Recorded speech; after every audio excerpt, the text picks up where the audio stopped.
بعد آج جن 3 آیات کا ہمیں درس سننا ہے وہ آپ کے ہاتھ میں غالباً مطبوعہ شکل میں موجود ہیں، اور درس قرآن اصل میں اسی شکل میں ہوتا ہے کہ جو متن ہے قرآن مجید کا اور جو الفاظ ہیں قرآن حکیم کے وہ بھی سامنے موجود ہوں، تاکہ الفاظ کے ساتھ ان کے مفہوم اور معانی کا آپ کے ذہنوں کے اندر ایک رشتہ قائم ہوتا چلا جائے، تبھی در حقیقت اس سے صحیح معنی میں استفادہ ہو سکتا ہے۔ وہ موجود ہے، جی ہاں۔ اعوذ باللہ من الشیطان الرجیم، بسم اللہ الرحمن الرحیم۔ یہ بڑھ وہی ہے، ادھر آواز کرو تو ادھر کم، ادھر آواز کرو تو ادھر کم۔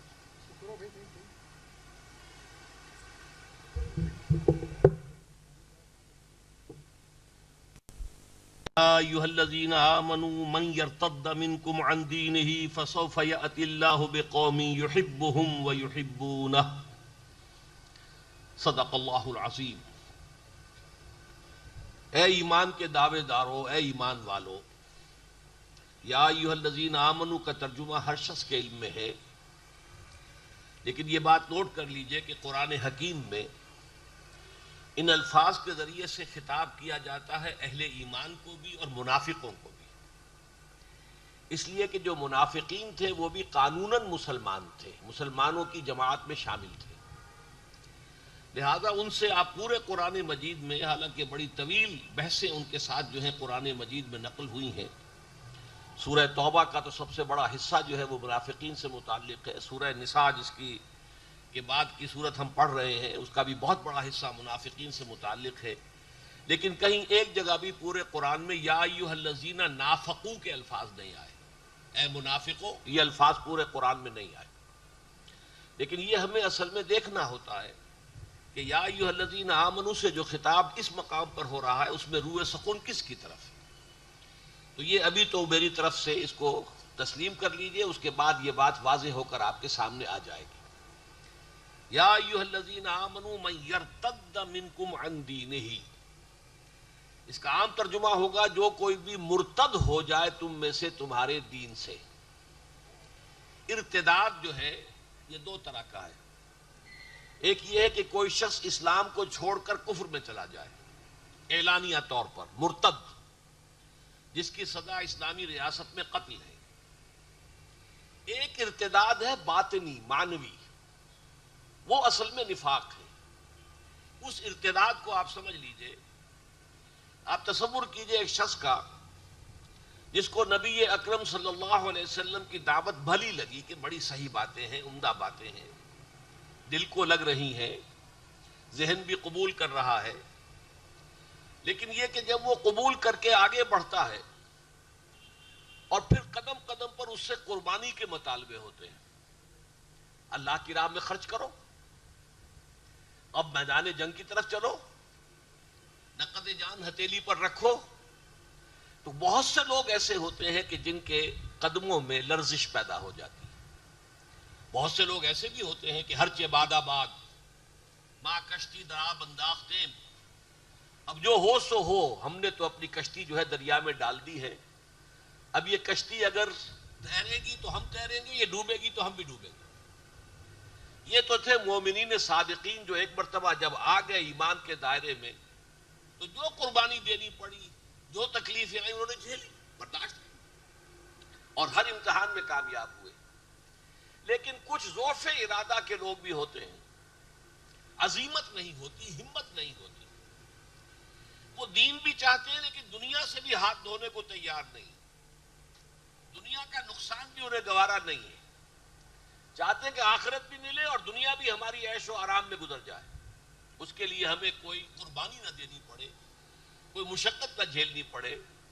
ایسے لوگوں کا معاملہ ہوتا ہے کہ وہ آگے بڑھ کر پھر پسپائی اختیار کرتے ہیں۔ ارتداد کے لفظی معنی ہے پسپائی اختیار کرنا، ردہ یردوں کو معنی ہے کسی کو موڑ دینا، ارتداد اسی سے باب افتعال بنا ہے، خود لوٹنا، پلٹنا، یعنی آدمی بجائے آگے بڑھنے کے پیچھے ہٹنا شروع ہو جائے۔ اس کی 3 سٹیجز تھیں۔ پہلی سٹیج یہ تھی کہ جو کوتاہی ہو جاتی تھی تو وہ لوگ آ کر اعتراف کر لیتے تھے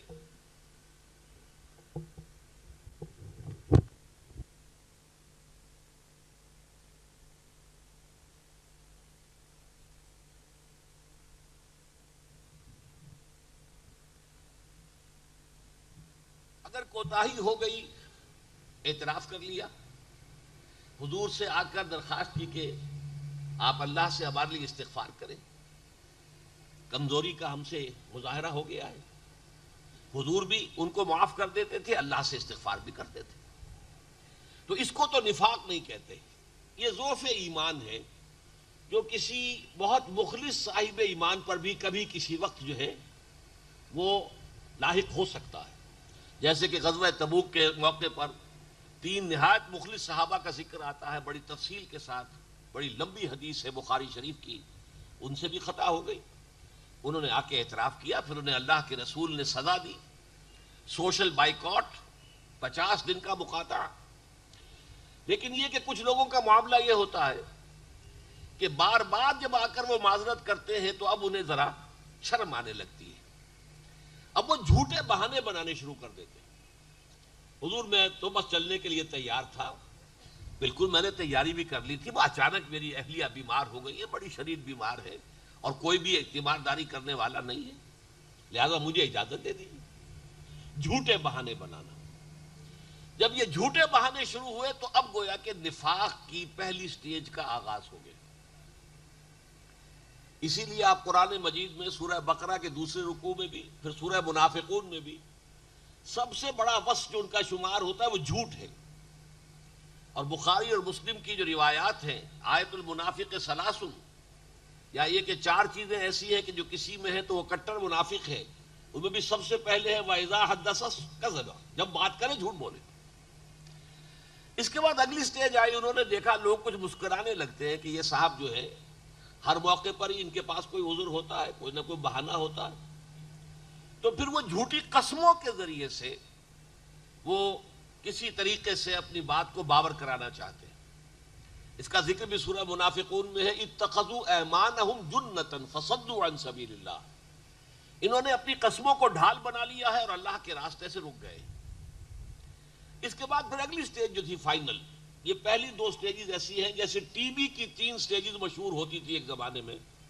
فرسٹ سٹیج میں ہے تو بہت آسانی سے علاج ہو جائے گا، سیکنڈ میں بھی ہے تو بھی علاج ہو سکتا ہے، تھرڈ سٹیج میں جانے کے بعد سمجھتے تھے کہ لا حاصل ہے، اب تو دن گنے جائیں گے. اسی طریقے سے تھرڈ سٹیج پھر وہ آتی تھی منافقت کی کہ اللہ کے رسول اور اہل ایمان سے دشمنی پیدا ہو جاتی تھی. ہم العدو فاحذرہم قاتلہم اللہ انا یوفکون، یہ سورہ منافقون کے الفاظ ہیں. اے نبی یہ لوگ اصل دشمن ہیں، یہ مارے آستین ہیں، یہ اندر سے ڈنک مار رہے ہیں. باہر کے دشمن کا مقابلہ آسان ہے اور ان کا سد باب جو مشکل ہے. اب یہ جو منافقین تھے مدینے کے، ان کے بارے میں ایک بات اور سمجھ لیجئے، یہ اصل میں زیر اثر تھے یہود کے. مدینے کی یہ تاریخ آپ کے سامنے رہنی چاہیے. مدینے کے اصل آباد کار جو ہیں وہ اہل عرب نہیں تھے بلکہ یہودی تھے. یہ جو ڈائسپورا ہوا تھا ان کا سن 70 عیسوی میں، جب انہیں فلسطین سے ملک بدر کیا گیا تو جس کا جہاں سینگ سمایا چلا گیا. یہ 3 قبیلے آ کر مدینے میں آباد ہو گئے. مدینہ آباد کرنے والے اصل یہودی تھے. اس کے بعد جب کہ یمن میں سیلاب آیا، وہاں تباہی آئی، تو وہاں سے جو قبیلے نکلے ان میں سے 2 یمن کے قبیلے اوس اور خزرج آ کر آباد ہو گئے مدینے میں. اس طرح یہ 5 قبیلے ہو گئے. اصل عرب قبیلے تھے اوس اور خزرج، اور یہودی قبائل تھے یہ 3، بنو قینقاع، بنو نذیر، بنو قریظہ. یہ 5 قبیلوں کا ایک شہر تھا. اور ذہن میں رکھیے، کنٹراسٹ ذہن میں رہے کہ مکہ ایک قبیلے کا شہر تھا، وہاں صرف قریشی ہوگا یا قریشی کا حلیف ہوگا یا قریشی کا غلام ہوگا، چوتھا کوئی آدمی مکے میں نہیں ہو سکتا تھا، ناممکن. لیکن یہاں 5 قبیلے تھے. اب ان میں ظاہر بات ہے کہ یہ اوس اور خزرج وہ قبیلے تھے جن کے پاس نہ کوئی کتاب آسمانی، نہ کوئی شریعت، نہ لکھنے پڑھنے کا کوئی رواج. اور یہودی تھے صاحب کتاب، تورات ان کے پاس، شریعت ان کے پاس، پڑھنے لکھنے کا رواج ان کے پاس، ان کے فقہا، ان کے علماء، ان کے مفتی حضرات. تو ظاہر بات ہے کہ رعب بہت تھا تمدن کے اعتبار سے کہ یہودی بہت متمدن ہیں، تعلیم یافتہ ہیں، بہت مہذب ہیں، جبکہ ہم عرب جو ہیں ہمارے پاس تو کچھ بھی نہیں. اس کی وجہ سے بہت سے لوگ جو ہیں اوس اور خزرج کے، یہ ان کے زیر اثر تھے. مرعوب بھی تھے، اور یہ کہ ان کی تمدنی جو ترقی تھی اس سے متاثر بھی تھے، اور اسی کی بنا پر ان کے بہت سے تعلقات قائم ہو گئے تھے، حلیفانہ تعلقات، دوستانہ تعلقات اوس و خزرج کے لوگوں کے، بنو قینقاع، بنو نذیر اور بنو قریظہ کے لوگوں کے ساتھ۔ اب جب نبی اکرم صلی اللہ علیہ وسلم تشریف لے آئے مدینہ منورہ ہجرت فرما کر، تو آپ نے ایک ایسا قدم اٹھایا جو تاریخ انسانی میں واقعہ یہ ہے کہ بڑے بڑے اسٹیٹس مین جو ہیں وہ رشک کرتے ہیں کہ کس قدر مناسب قدم تھا حضور نے جو اس وقت اٹھایا ہے۔ منٹگومری واٹ کو اگر آپ پڑھیں تو کتنی کچھ تعریف اس نے کی ہے کہ ان تینوں یہودی قبیلوں سے آپ نے پیکٹ کیا، میثاق مدینہ، کہ اگر مدینے پر باہر سے کوئی حملہ ہوگا تو ہم مل جل کر ایک امت ہو کر دفاع کریں گے۔ امت ایک اس معنی میں نہیں ہو گئے تھے، ایک امت کافر ہے، ایک امت مسلمہ ہے، وہ اس معنی میں امت نہیں، دفاع کے اعتبار سے ہم ایک امت ہو۔ لیکن جیسا کہ آپ کو معلوم ہے تینوں قبیلوں نے ایک ایک کر کے اس پیکٹ کی خلاف ورزی کی، سازشیں کی، حضور کے خلاف ریشہ دوانیاں کی، قریش کو سازش کر کر کے چڑھا کر لاتے رہے، لہذا ایک ایک کر کے ان کے ساتھ وہ پیکٹ ختم ہوا۔ غزوہ بدر کے فوراً بعد بنو قینقاع کو نکالا گیا مدینے سے، غزوہ احد کے فوراً بعد بنو نذیر نکالے گئے جن کا ذکر سورۃ الحشر میں ہے، اور بنو قریظہ کا خاتمہ ہوا ہے غزوہ احزاب کے بعد جس کا ذکر سورہ احزاب میں ہے۔ لیکن یہ جو لوگ تھے کہ جو ان کے زیر اثر تھے، اوس اور خزرج کے لوگ ایمان لے آئے، ان کے چودھری، ان کے بڑے بڑے لوگ ایمان لے آئے، تو اب سب لوگوں نے سمجھ لیا کہ پورا قبیلہ ایمان لے آیا ہے، لیکن سب کے دلوں میں ایمان جاگودی نہیں ہوا تھا، اور خاص طور پر جو ان کے روابط تھے، تعلقات تھے، دوستیاں تھیں، تو جیسے آپ جانتے ہیں کہ کوئی بڑا گھنا جنگل ہو تو اس میں ایک تو درخت ہوتے اونچے اونچے، ایک انڈر گروتھ ہوتی ہے اس کے نیچے، جھاڑیاں ہیں، جھکاڑ ہیں درختوں کے نیچے، تو یہ یہود کے جو قداور درخت تھے وہاں پر موجود، ان کے نیچے انڈر گروتھ کی حیثیت سے یہ نفاق کے پودے، نفاق کی جھاڑیاں، یہ جھاڑ جھکاڑ جو ہے نفاق کا، یہ ان کے زیر اثر تھا۔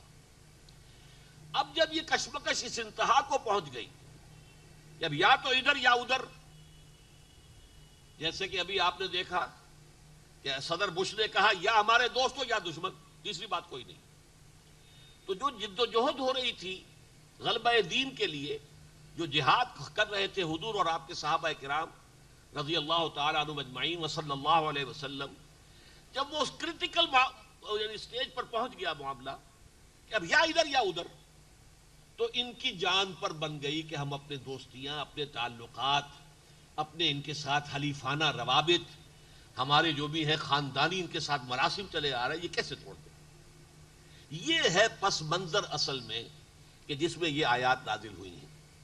بلکہ آج تو ہم 3 آیتیں چونکہ معین کر دیا گیا تھا تو میں وہیں سے درس شروع کر رہا ہوں، لیکن نوٹ کیجئے اس رکوع کی 6 آیتیں ہیں۔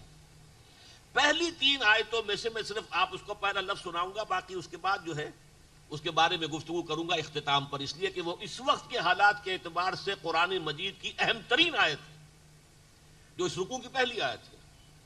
یا ایھا الذین آمنوا لا تتخذوا اليہود والنصارى اولیاء بعضهم اولیاء بعض ومن يتولهم منکم فانہ منہم ان اللہ لا یہدی القوم الظالمین۔ اے ایمان والو، اے ایمان کے دعوے دارو، یہودیوں اور عیسائیوں کے اپنے دوست، پشت پناہ، حمایتی مت بناؤ۔ وہ ایک دوسرے کے حمایتی ہیں، پشت پناہ ہیں، ایک دوسرے کے مددگار ہیں، ایک دوسرے کے پروٹیکٹرز ہیں۔ وَمَن يَتَوَلَّهُ مِنْكُمْ يَتَوَلَّهُمْ مِنْكُمْ، یہ اس سے زیادہ سخت دھمکی آئی نہیں ہے قرآن میں۔ جو کوئی بھی تم میں سے ان کے ساتھ دوستی کرے گا فَإِنَّهُ مِنْهُمْ، اللہ کے نزدیک وہ انہی میں سے شمار ہوگا، وہ مسلمان شمار نہیں ہوگا، وہ یہودی یا نصرانی شمار ہوگا۔ سخت ترین الفاظ ہے اس آیت کے، ان اللہ لا یہدی القوم الظالمین، اللہ ایسے ظالموں کو ہدایت نہیں دیتا۔ یہ ہے اصل پس منظر۔ اس پس منظر میں اب جو لوگ اس دوراہے پر آ کر ٹھٹک گئے تھے، میں نے عرض کیا نا، یا تو ایک انسان کا طرز عمل یہ ہوتا ہے کہ ہر چباد آباد، اب جو ہو سو ہو۔ طارق جو بر کنارہ اندلس سفینہ سوخت، طارق نے جب کہ ہسپانیہ کے ساحل پر اتر گئے اپنی کشتیاں جلا دی تاکہ کسی کے دل میں خیال بھی نہ آ سکے کہ واپس جا سکتے ہیں، اب تو یہیں پر مریں گے یا یہیں پر اللہ کی دین جو ہے اسے غالب کریں گے۔ تو ایک تو لوگ وہ ہوتے ہیں، ایک وہ لوگ ہیں جو ٹھٹک کر کھڑے رہ جاتے، چلیں نہ چلیں، بڑھیں نہ بڑھیں، ہمت کریں نہ کریں، ان کے اندر وہ ضعف ارادے کی قوت نہیں، عزیمت نہیں، ہمت نہیں، حوصلہ نہیں، بالکل یکسو نہیں ہو گئے ہیں کہ اب ہمیں تو آخرت درکار ہے، دنیا سے کوئی سروکار نہیں۔ جب تک یکسو نہ ہو آدمی تو پھر وہ ٹھٹک کر کھڑا ہوتا ہے، وہ پیچھے ہٹتا ہے، جبکہ جو لوگ جن کے اندر خلوص اور اخلاص ہے وہ آگے بڑھتے ہیں دشمن کے مقابلے کے لیے۔ یہ پیچھے ہٹیں گے، تھوڑا تھوڑا کر کے پیچھے ہٹیں گے، یہ ارتداد معنوی ہے، ارتداد قانونی نہیں۔ قانونی ارتداد تو یہ ہے کہ کوئی شخص کھلم کھلا عیسائی ہو جائے، کوئی شخص کھلم کھلا، جیسے آپ کو معلوم ہے حضرت ام حبیبہ رضی اللہ تعالی عنہا جب ہجرت حبشہ کر کے گئی ہیں اپنے شوہر کے ساتھ، تو ان کا شوہر وہاں جا کر عیسائی ہو گیا، مرتد ہو گیا۔ جب مرتد ہو گیا تو نکاح ختم ہو گیا۔ پھر حضور نے پیغام بھیجا ہے، اس لیے کہ آخر ابو سفیان کی صاحبزادی تھی، گویا کہ قریش کے بڑے اونچے گھرانے کی، تو حضور نے پیغام بھیجا ام حبیبہ کو، اور حضرت نجاشی رحمۃ اللہ علیہ نے نکاح پڑھایا غائبانہ، حضور مدینے میں ہے، نکاح وہاں ہو رہا ہے حبشہ میں، اور نجاشی رحمۃ اللہ علیہ نے ہی اپنی طرف سے مہر ادا کیا۔ تو یہ ارتداد ایک قانونی ارتداد ہوتا ہے کہ ایک شخص کھلم کھلا عیسائی ہو جائے، یہودی ہو جائے، ہندو ہو جائے، سکھ ہو جائے، پارسی ہو جائے، اور اسلامی ریاست اگر قائم ہے تو اس کی سزا قتل۔ قتل مرتد پر ایک کتاب ابھی ہم نے چھاپی ہے جسٹس تنزیل الرحمان صاحب کی، جو ہمارے ہاں کی بڑی علمی شخصیت ہیں، ان کی بڑی پرانی کتاب تھی، بہت عرصے سے وہ جو ہے دستیاب نہیں تھی۔ ویسے اس موضوع پر مولانا مودودی کا ایک رسالہ بھی موجود ہے، قتل مرتد، لیکن یہ چونکہ جسٹس ہے، قانون دان، لہذا ان کی کتاب جو ہے وہ واقعہ یہ ہے کہ جو حضرات بھی اس مسئلے کے قانونی پہلوؤں کو سمجھنا چاہیں انہیں ضرور جسٹس تنزیل الرحمان صاحب کی اس کتاب کو پڑھنا چاہیے۔ لیکن یہ ہے ارتداد قانونی، ارتداد ظاہری، ایک ہے نفاق، ارتداد معنوی، پیچھے تو ہٹ رہے ہیں لیکن اسلام کا جو اوپر لیبل ہے وہ لگا ہوا ہے۔ اس کی میں بہترین مثال دیا کرتا ہوں، بہت عرصہ ہو گیا ان چیزوں کو، کہ جیسے کہ کوئی شہتیر ہے، دیمک اسے لگ گئی ہے، وہ دیمک کو بھی اللہ نے کیا کیڑا ہے چھوٹا سا، لیکن اتنی سمجھ دے رکھی ہے کہ وہ شہتیر کو اندر ہی اندر کھوکھلا کرتی ہے، اوپر جو ہے ایک ونیئر چھوڑتی جاتی ہے، دیکھنے والوں کو پتہ نہ چلے کہ اندر سے کھوکھلا ہو گیا شہتیر، اندر سے کھا جائے گی، یا دروازے کی چوکھٹ ہے وہ اندر سے کھا جائے گی لیکن اوپر سے نظر نہیں آئے گا، وہ تو جب اچانک شہتیر گرے گا معلوم ہوگا کہ یہ تو در حقیقت اس کو کھا لیا دیمک نہیں، بلکہ یہی واقعہ یاد آ گیا حضرت سلیمان کے ساتھ ہوا تھا، یاکلوا من ساعتہ، ان کا جو عصا تھا اسے دیمک چٹ کر گئی، لیکن وہ کھڑے رہے، اور وہ جب گرے ہیں تب لوگوں جنوں کو معلوم ہوا کہ لو ہم تو یہ سمجھ رہے تھے کہ سلیمان زندہ ہیں اور ہماری نگرانی کر رہے ہیں، معلوم ہے ہمارے پاس غیب کا کوئی علم نہیں ہے۔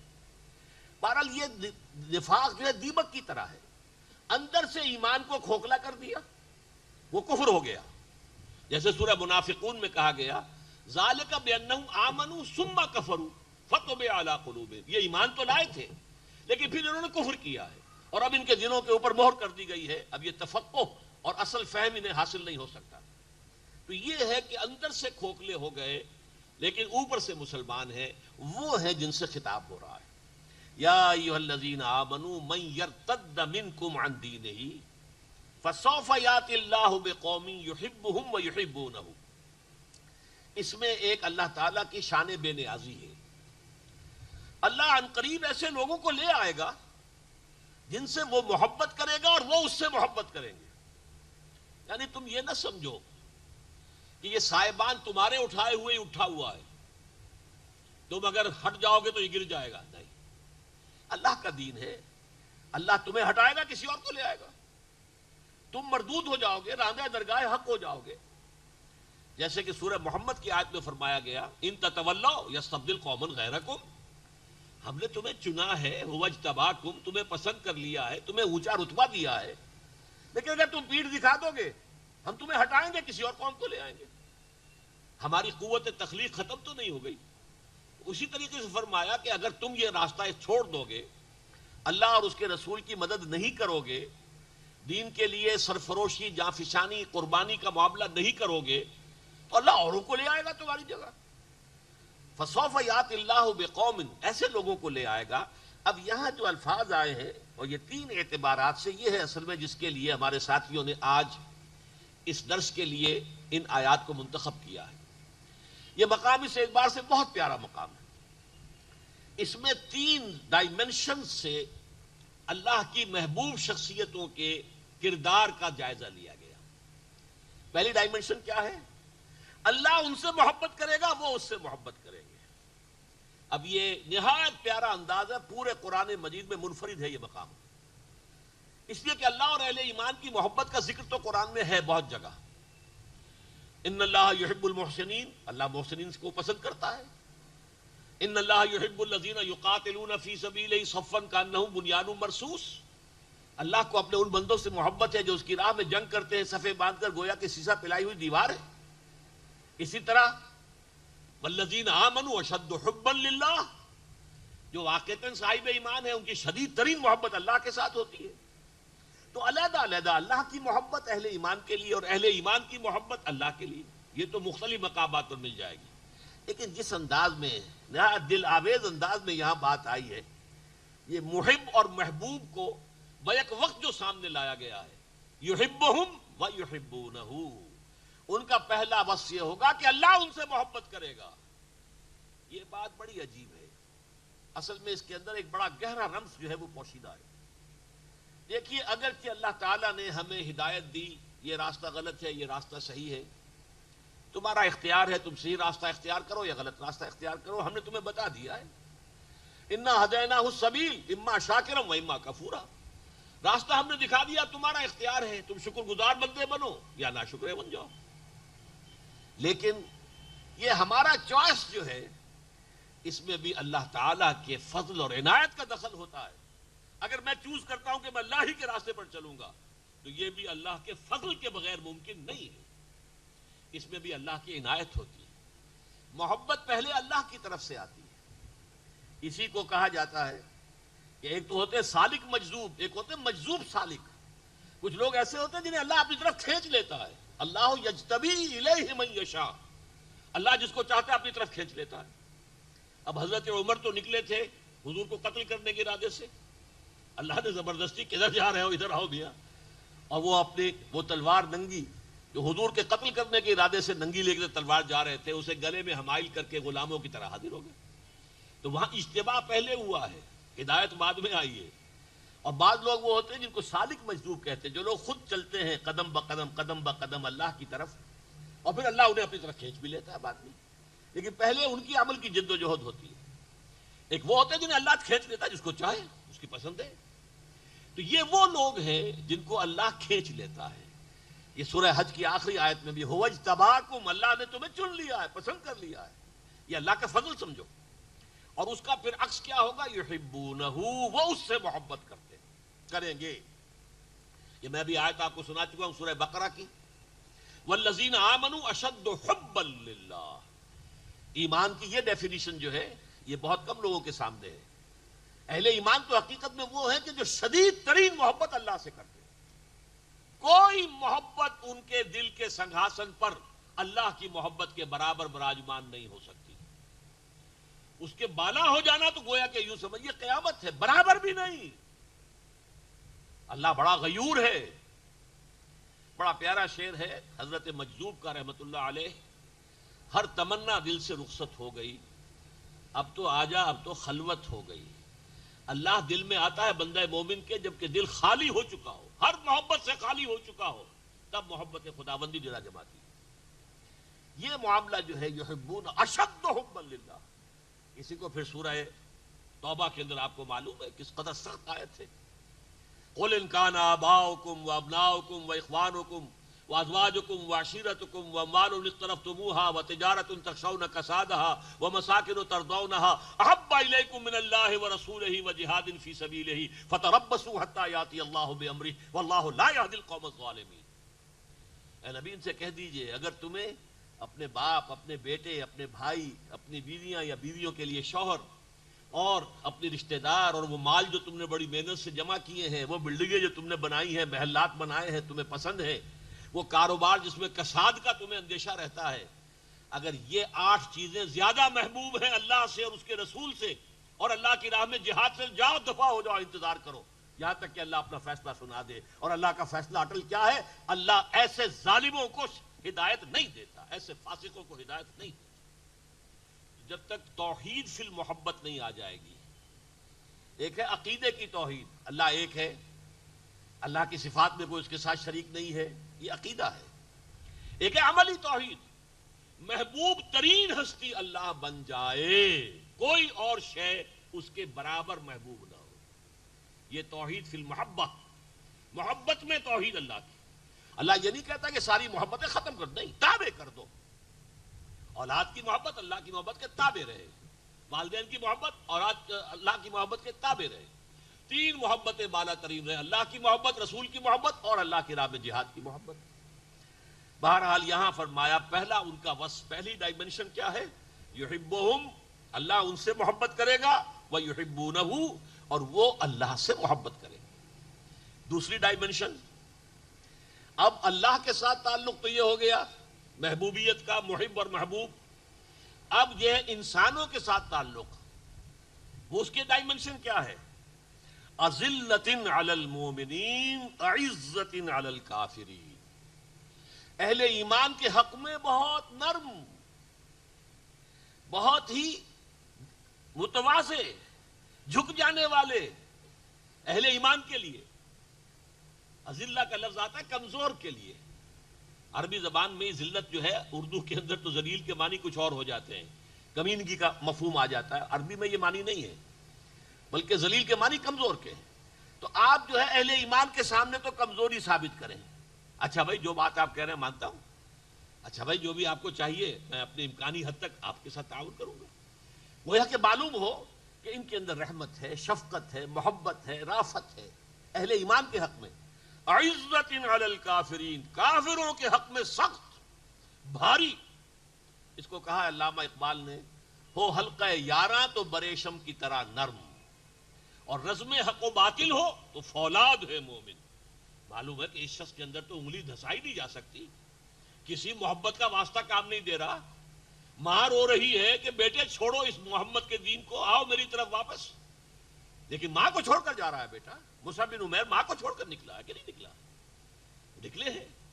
سعد بن ابی وقاص جو ہے وہ آخر ماں جو ہے مرن برت رکھے ہوئے تھی اور وہ واسطے دے رہی تھی کہ تمہیں ماں باپ کے حقوق کا خیال نہیں ہے. لیکن اللہ اور اس کے رسول کا حق جو سامنے آ گیا وہ ماں باپ کے حقوق سے فائق ہے. لہذا یہ ہے کہ سختی ایسی ہو کہ نرم وہ انگلی دھسا نہ سکے. جیسے ہم کہتے ہیں کہ جیسے ایک شخص جو ہے وہ تو بھائی تم تو پٹھے ہاتھ نہیں دھرنے دیتے. آدمی معلوم ہو کہ پوری طرح سخت کھڑا اپنے موقف کے اندر، کسی درجے میں نرمی دکھانے کو تیار نہ ہو. یہ ظاہر بات ہے جیسا کہ میں نے عرض کیا تھا، جب یہ حق و باطل کے درمیان کشاکش اس کریٹیکل پوائنٹ کو پہنچ جائے پھر لازم ہوتا ہے عزت علی الکافرین اذلۃ علی المؤمنین. اور جیسا کہ آپ کے علم میں نے بارہا کہا ہے کہ قرآن مجید میں اہم مضامین کم سے کم 2 جگہ ضرور آتے ہیں. اسی کا عکس آپ کو ملے گا سورہ فتح کی آخری آیت میں.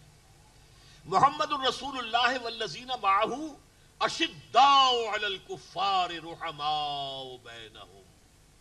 محمد اللہ کے رسول اور جو ان کے ساتھ ہیں ان کے صحابی رضی اللہ تعالی عنہم اجمعین، ان کی شان کیا ہے؟ اشداء علی الکفار، کفار کے حق میں بہت شدید، بہت سخت، اور رحماء بینہم، آپس میں بہت ہی رحم دل، آپس میں بہت ہی رقیق القلب. یہ ہے در حقیقت ہو حلقہ یاراں تو بریشم کی طرح نرم، اور رزم حق و باطل ہو تو فولاد ہے مومن. جس کا نقشہ سامنے آیا غزوہ بدر میں. ادھر سے حضرت ابو بکر تھے حضور کے ساتھ صلی اللہ علیہ وسلم، ادھر سے عبد الرحمن بن ابی بکر آیا ہوا ہے، ایمان نہیں لایا تھا، وہ کفار کے لشکر کے ساتھ ہے. جنگ بدر کے بعد کہتا ہے، بعد میں ایمان لے آئے، کہ ابا جان آپ میری زد میں آ گئے تھے بدر میں، لیکن میں نے آپ کے ساتھ رعایت کی، آپ پر حملہ نہیں کیا. حضرت ابو بکر فرماتے ہیں بیٹے چونکہ تم باطل کے لیے لڑ رہے تھے لہذا تم نے میرا لحاظ کیا، خدا کی قسم اگر تم میری زد میں آ جاتے کبھی نہ چھوڑتا. یہ ہے اشداء علی الکفار رحماء بینہم. کفار کے ساتھ کوئی رحم دلی کا سوال پیدا نہیں ہوتا. یہ عام حالات میں نہیں ہے. عام حالات میں آپ سورہ ممتحنہ میں پڑھیں گے کہ جو کافر حربی نہیں ہے، جو کافر آپ کے خلاف کسی محاذ میں شامل نہیں ہے، اس کے ساتھ کچھ نہ کچھ دوستی، کچھ نہ کچھ جو ہے اچھا سلوک بری بات نہیں ہے. یہ سورہ ممتحنہ میں مضمون آیا ہے. لیکن جب یہ کشاکش پہنچی ہو اس کرٹیکل پوائنٹ کو، جیسا کہ میں نے کہا، جیسے بش نے کہا، جس کے آگے کے ہمارے صدر مشرف صاحب جو ہیں وہ کپ کپا کر رہ گئے، یا ساتھ دو ورنہ دشمن شمار ہو گئے. یہ معاملہ آتا ہے کہاں آتا ہے؟ جب تو کرٹیکل پوائنٹ آ جاتا ہے حق و باطل کی کشمکش کا، کہ اب یا ہمارے ساتھ ہو یا ہمارے دشمن. لہذا وہاں معاملہ یہ ہوتا ہے. یہ میں نے سرچ کیا، سیکنڈ ڈائمنشن ہے اس کیریکٹر کی، اس کردار کی، جو اللہ کے محبوب بندے ہیں. اذلۃ علی المؤمنین اعزۃ علی الکافرین، جو سورہ فتح میں آیا ہے، اشداء علی الکفار رحماء بینہم. اب تیسری ڈائمنشن، اللہ کے ساتھ تو ہو گئی باہمی محبت، یحبہم ویحبونہ، ادھر دائیں بائیں اہل ایمان کے لیے بہت نرم، اہل کفر کے لیے بہت سخت.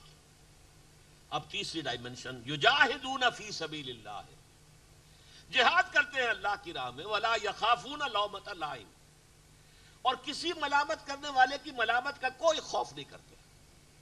اب یہ معاملہ بڑا لمبا ہو جائے گا. جہاد کے معنی کیا ہے؟ جہاد کے معنی کوشش، لیکن جہاد اور کوشش میں فرق ہے. جوہد کے معنی کوشش، جہاد کے معنی کشاکش، جب مقابلہ ہوتا ہے. جیسے ٹگ آف وار ہے، آپ کو معلوم ہے رسا کشی ہو رہی ہے، ایک ٹیم ادھر سے کھینچ رہی ہے، دوسری ٹیم ادھر سے کھینچ رہی ہے، ایک جیتے گی ایک ہارے گی. اسی طرح کسی بھی معاملے میں ایک وہ گروہ ہے حزب اللہ، جو اللہ کی پارٹی ہے، وہ اللہ کے دین کو غالب کرنا چاہتے ہیں.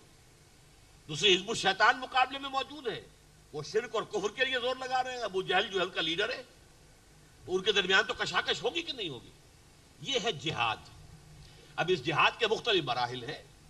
جہاد اپنے نفس کے خلاف بھی ہو سکتا ہے، کیونکہ ہمارے اندر بھی تو ایک شیطان موجود ہے نا، نفس امارہ، ان النفس لامارۃ بالسوء. پھر معاشرے کے خلاف، معاشرہ کہتا ہے چلو ادھر، اسلام کہتا ہے چلو ادھر. کشمکش ہو جائے گی کہ نہیں؟ چلو تم ادھر کو ہوا ہو جدھر کی. ایک راستہ تو یہ ہے. زمانہ بات نہ سازت تو با زمانہ بے ساز. زمانہ تمہارے ساتھ سازگار نہیں ہے تو تم زمانے کے ساتھ سازگار ہو جاؤ، فرکشن تو نہیں ہوگی. لیکن نہیں، ایک یہ ہے زمانہ بات نہ سازت تو با زمانہ ستیز. اگر زمانہ تمہارے ساتھ سازگاری نہیں کر رہا، لڑو اس زمانے سے. یہ اولو العزم لوگوں کا کام ہوتا ہے، باہمت لوگوں کا کام ہوتا ہے، صاحب کردار، کریکٹر والے لوگ. اور پھر جہاد آگے چل کر قتال کی شکل اختیار کرتا ہے.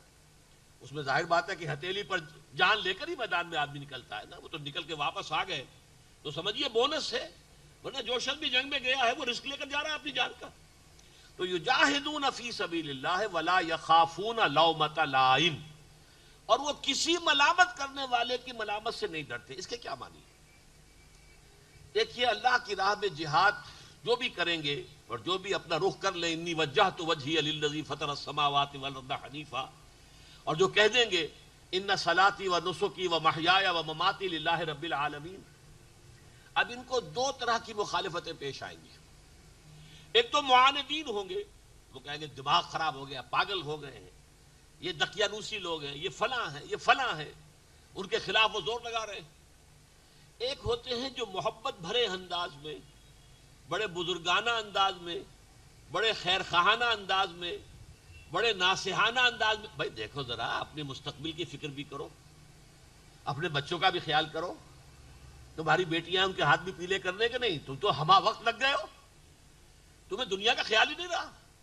بھائی دین بھی اپنی جگہ ہے، لیکن دنیا بھی تو ہے نا، اس کا بھی تو حق ادا کرنا ہے.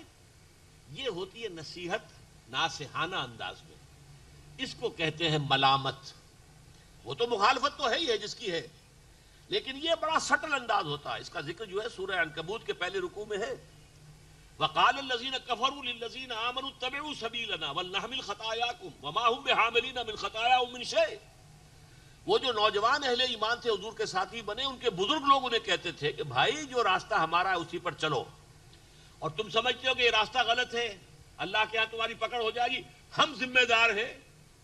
وَلْنَحْمِلْ خَطَايَاكُمْ، تمہاری خطاؤں کا بوجھ ہم اٹھا لیں گے، ہم جواب دہی کریں گے. تم آؤ ہمارے راستے پر، چھوڑو محمد کے راستے کو صلی اللہ علیہ وسلم. فرمایا وَمَا هُمْ بِحَامِلِينَ مِنْ خَطَايَاهُمْ مِنْ شَيْءٍ إِنَّهُمْ لَكَاذِبُونَ. وہ ان کی خطاؤں میں سے کوئی بوجھ اٹھا نہیں سکیں گے، اور وہ جھوٹ بول رہے ہیں. تو یہ جو انداز ہوتا ہے، یہ در حقیقت ہے ناصحانہ، خیر خواہانہ. نہیں آگے کی فکر بھی کرو، دائیں بائیں بھی دیکھا کرو. تم نے تو اپنے آپ کو لگا دیا اسی کام کے اندر. آخر دنیاوی مصلحتیں بھی ہوتی ہیں. یہ ہے خوف، لومۃ لائم، ملامت کرنا. اب دیکھیے یہ بات کہی ہے اس وقت میں علامہ اقبال کو تو کوٹ کرتے ہوئے کوئی معذرت نہیں کرتا، لیکن یہ فیض کا معاملہ ہے جو میں کوٹ کرنے چلا ہوں. چونکہ عام طور پر خیال یہ کہ وہ کمیونسٹ تھے، بہرحال جو بھی تھے وہ تو گئے، اللہ کے حضور میں حاضر ہو گئے. ان کی ایک نظم ہے دو عشق. ان میں پہلا وہ اصلاح مجازی جو دنیا کا عشق ہوتا ہے، جو کہ غزل کا موضوع ہوتا ہے. دوسرا عشق انہوں نے کہا ہے چاہا ہے اسی رنگ سے لیلائے وطن کو. وطن کا عشق، وطن کی محبت، وطن کی جے، وطن کی عزت، وطن کی حرمت. لیکن اس دوسرے عشق کے ضمن میں یہ کہتے ہیں اس راہ میں جو سب پہ گزرتی ہے گزری، اس راہ میں جو سب پہ گزرتی ہے سو گزری، تنہا پس زندہ کبھی رسوا سرے بازار، کڑکے ہیں بہت شیخ سرے گوشے منبر، اور گرجے ہیں بہت اہل حکم بر سرے دربار. یہ جو ہمارا ظاہر بات ہے کہ نظریہ تھا ان کا کمیونزم، وہ سمجھتے تھے اسی میں انسانیت کی بھلائی ہے، خیر ہے، فلاح ہے. لیکن اس میں ظاہر بات ہے جیل میں بھی جانا پڑا، مختلف مواقع پر سختیاں جھیلنی پڑی. اس راہ میں جو پھر اوپر فتوے بھی لگے، تو اس راہ میں جو سب پہ گزرتی ہے سو گزری، تنہا پس زندہ کبھی رسوا سرے بازار. اب اگر آپ برا نہ مانے، کہاں فیض، کہاں محمد الرسول اللہ، لیکن نقشہ دکھا دینا چاہتا ہوں. 3 سال کی شیب بنی ہاشم کی قید کاٹی یا نہیں کاٹی محمد نے اور ان کے صحابہ نے صلی اللہ علیہ وسلم؟ پس زندہ تھے کہ نہیں؟ رسوا سرے بازار. طائف کی گلیوں میں کیا ہو رہا تھا؟ ٹھٹھے لگ رہے ہیں، مذاق اڑ رہے ہیں، پتھراؤ ہو رہا ہے. رسوا سرے بازارے آشوق ستم گارے. تو اس راہ میں جو سب پہ گزرتی ہے سو گزری، تنہا پس زندہ کبھی رسوا سرے بازار، کڑکے ہیں بہت شیخ سرے گوشے منبر، ہمارے خلاف فتوے دیے گئے، اور گرجے ہیں بہت اہل حکم بر سرے دربار، بڑے بڑے ڈکٹیٹروں نے جو ہمارے خلاف یہ کارروائیاں کی ہیں. چھوڑا نہیں غیروں نے کوئی ناوک دشنام. ہمارے جو مخالف تھے غیر، انہوں نے ہر تیر چلایا ہمارے اوپر، ہمیں گالیاں دی. اور چھوٹی نہیں اپنوں سے کوئی طرز ملامت، اپنوں سے جو ہوتی ہے یہ خیر خواہانہ انداز، یہ طرز ملامت، یہ وہ لفظ ہے. چھوٹی نہیں اپنوں سے کوئی طرز ملامت، اس عشق نہ اس عشق پہ نادم ہے مگر دل، ہر داغ ہے اس دل میں بجز داغ ندامت. ہم نے جو بھی کیا ہے حق کی خاطر کیا ہے. ہم نے وطن کو اپنا معبود بنایا، وہ اور ان کا نظریہ تھا. ہمارا معبود اللہ ہے، ہم اللہ کے لیے جہاد کر رہے ہیں. لیکن ظاہر بات ہے کہ وہ چیزیں ہوں گی، ایک طرف کفار کے حملے ہوں گے، ایک طرف اپنوں کی طرف سے اندر ہی اندر مخالفت ہوگی. کیا کر رہے ہو؟ ذرا دائیں بائیں کا خیال کرو، آگے پیچھے کا خیال کرو، اولاد کا خیال کرو. بیٹیوں والے ہوں، ان کے ہاتھ پہلے کیسے ہوں گے؟ تم نے یہ شرعی پردہ نافذ کر دیا، کون تمہارے ساتھ رشتہ لے گا اور دے گا؟ کیا ہو جائے گا تمہیں؟ اور یہ سب لوگ جو ہیں بڑی بڑی داڑھیوں والے جو ہیں یہ بھی رشوتیں لیتے ہیں. تم لوگ تو گویا کہ قیامت آ جائے گی. اور یہ دیکھو بڑے بڑے حاجی نمازی، اور انہوں نے سود کے اوپر رقم لے کر حویلیاں بنائی ہے، تو تمہیں کیا ہو گیا؟ یہ سنتے ہیں کہ نہیں باتیں؟ جو بھی اس راستے پر آئے گا اسے یہ باتیں سننی ہوگی. تو اب یہ 3 ہو گئی ڈائمنشنز مکمل. یا ایھا الذین آمنوا من یرتد منکم عن دینہ، اے اہل ایمان، اس لیے کہ وہ بھی اہل ایمان شمار کرتے تھے اپنے آپ کو منافق. جو بھی کوئی تم میں سے اپنے دین سے پسپائی اختیار کرے گا، پیچھے ہٹے گا. یہاں یہی مسئلہ ہوتا ہے، یا آگے بڑھو یا پیچھے ہٹتا ہوں گا، کھڑا نہیں. سکون محال ہے قدرت کے کارخانے میں، یا آگے بڑھیں گے یا پیچھے ہٹیں گے. کسی جگہ پر کھڑا ہونا ممکن نہیں ہے. جیسے کہ حضور نے فرمایا جس شخص کے دینی اعتبار سے 2 دن برابر ہوئے وہ گھاٹے میں رہا. کل کے مقابلے میں آج آپ کی دینی حالت بہتر ہونی چاہیے تھی. کل جتنی ہی ہے تو یہ 24 گھنٹے تو ضائع ہو گئے نا. کہاں گئے؟ کہاں حساب دو گے؟ اور آج جو حالت ہے کل جو آنے والی ہے اس میں بہتر نہیں ہوئے تو پھر گھاٹا ہے. جس کے 2 دن برابر ہیں وہ خسارے میں. مسلسل ترقی، آگے بڑھو. تو یا تو پیش رفت ہوگی، آگے بڑھنا ہوگا، اور یا یہ کہ پسپائی ہو جائے گی، پیچھے ہٹ جاؤ گے. تو جو کوئی پسپائی کا راستہ اختیار کرے گا تو ان قریب اللہ تعالیٰ ایسے لوگوں کو لے آئے گا جن سے وہ محبت کرے گا اور وہ اس سے محبت کریں گے. وہ اہل ایمان کے حق میں بہت نرم ہوں گے، برے شم کی طرح نرم. کیا خوبصورت الفاظ اقبال نے استعمال کیے ہیں. ہو حلقہ یارا تو برے شم کی طرح نرم، ریشم کی طرح نرم. عزت علی الکافرین اشداء علی الکفار، جیسا کہ میں نے آپ کو بتایا.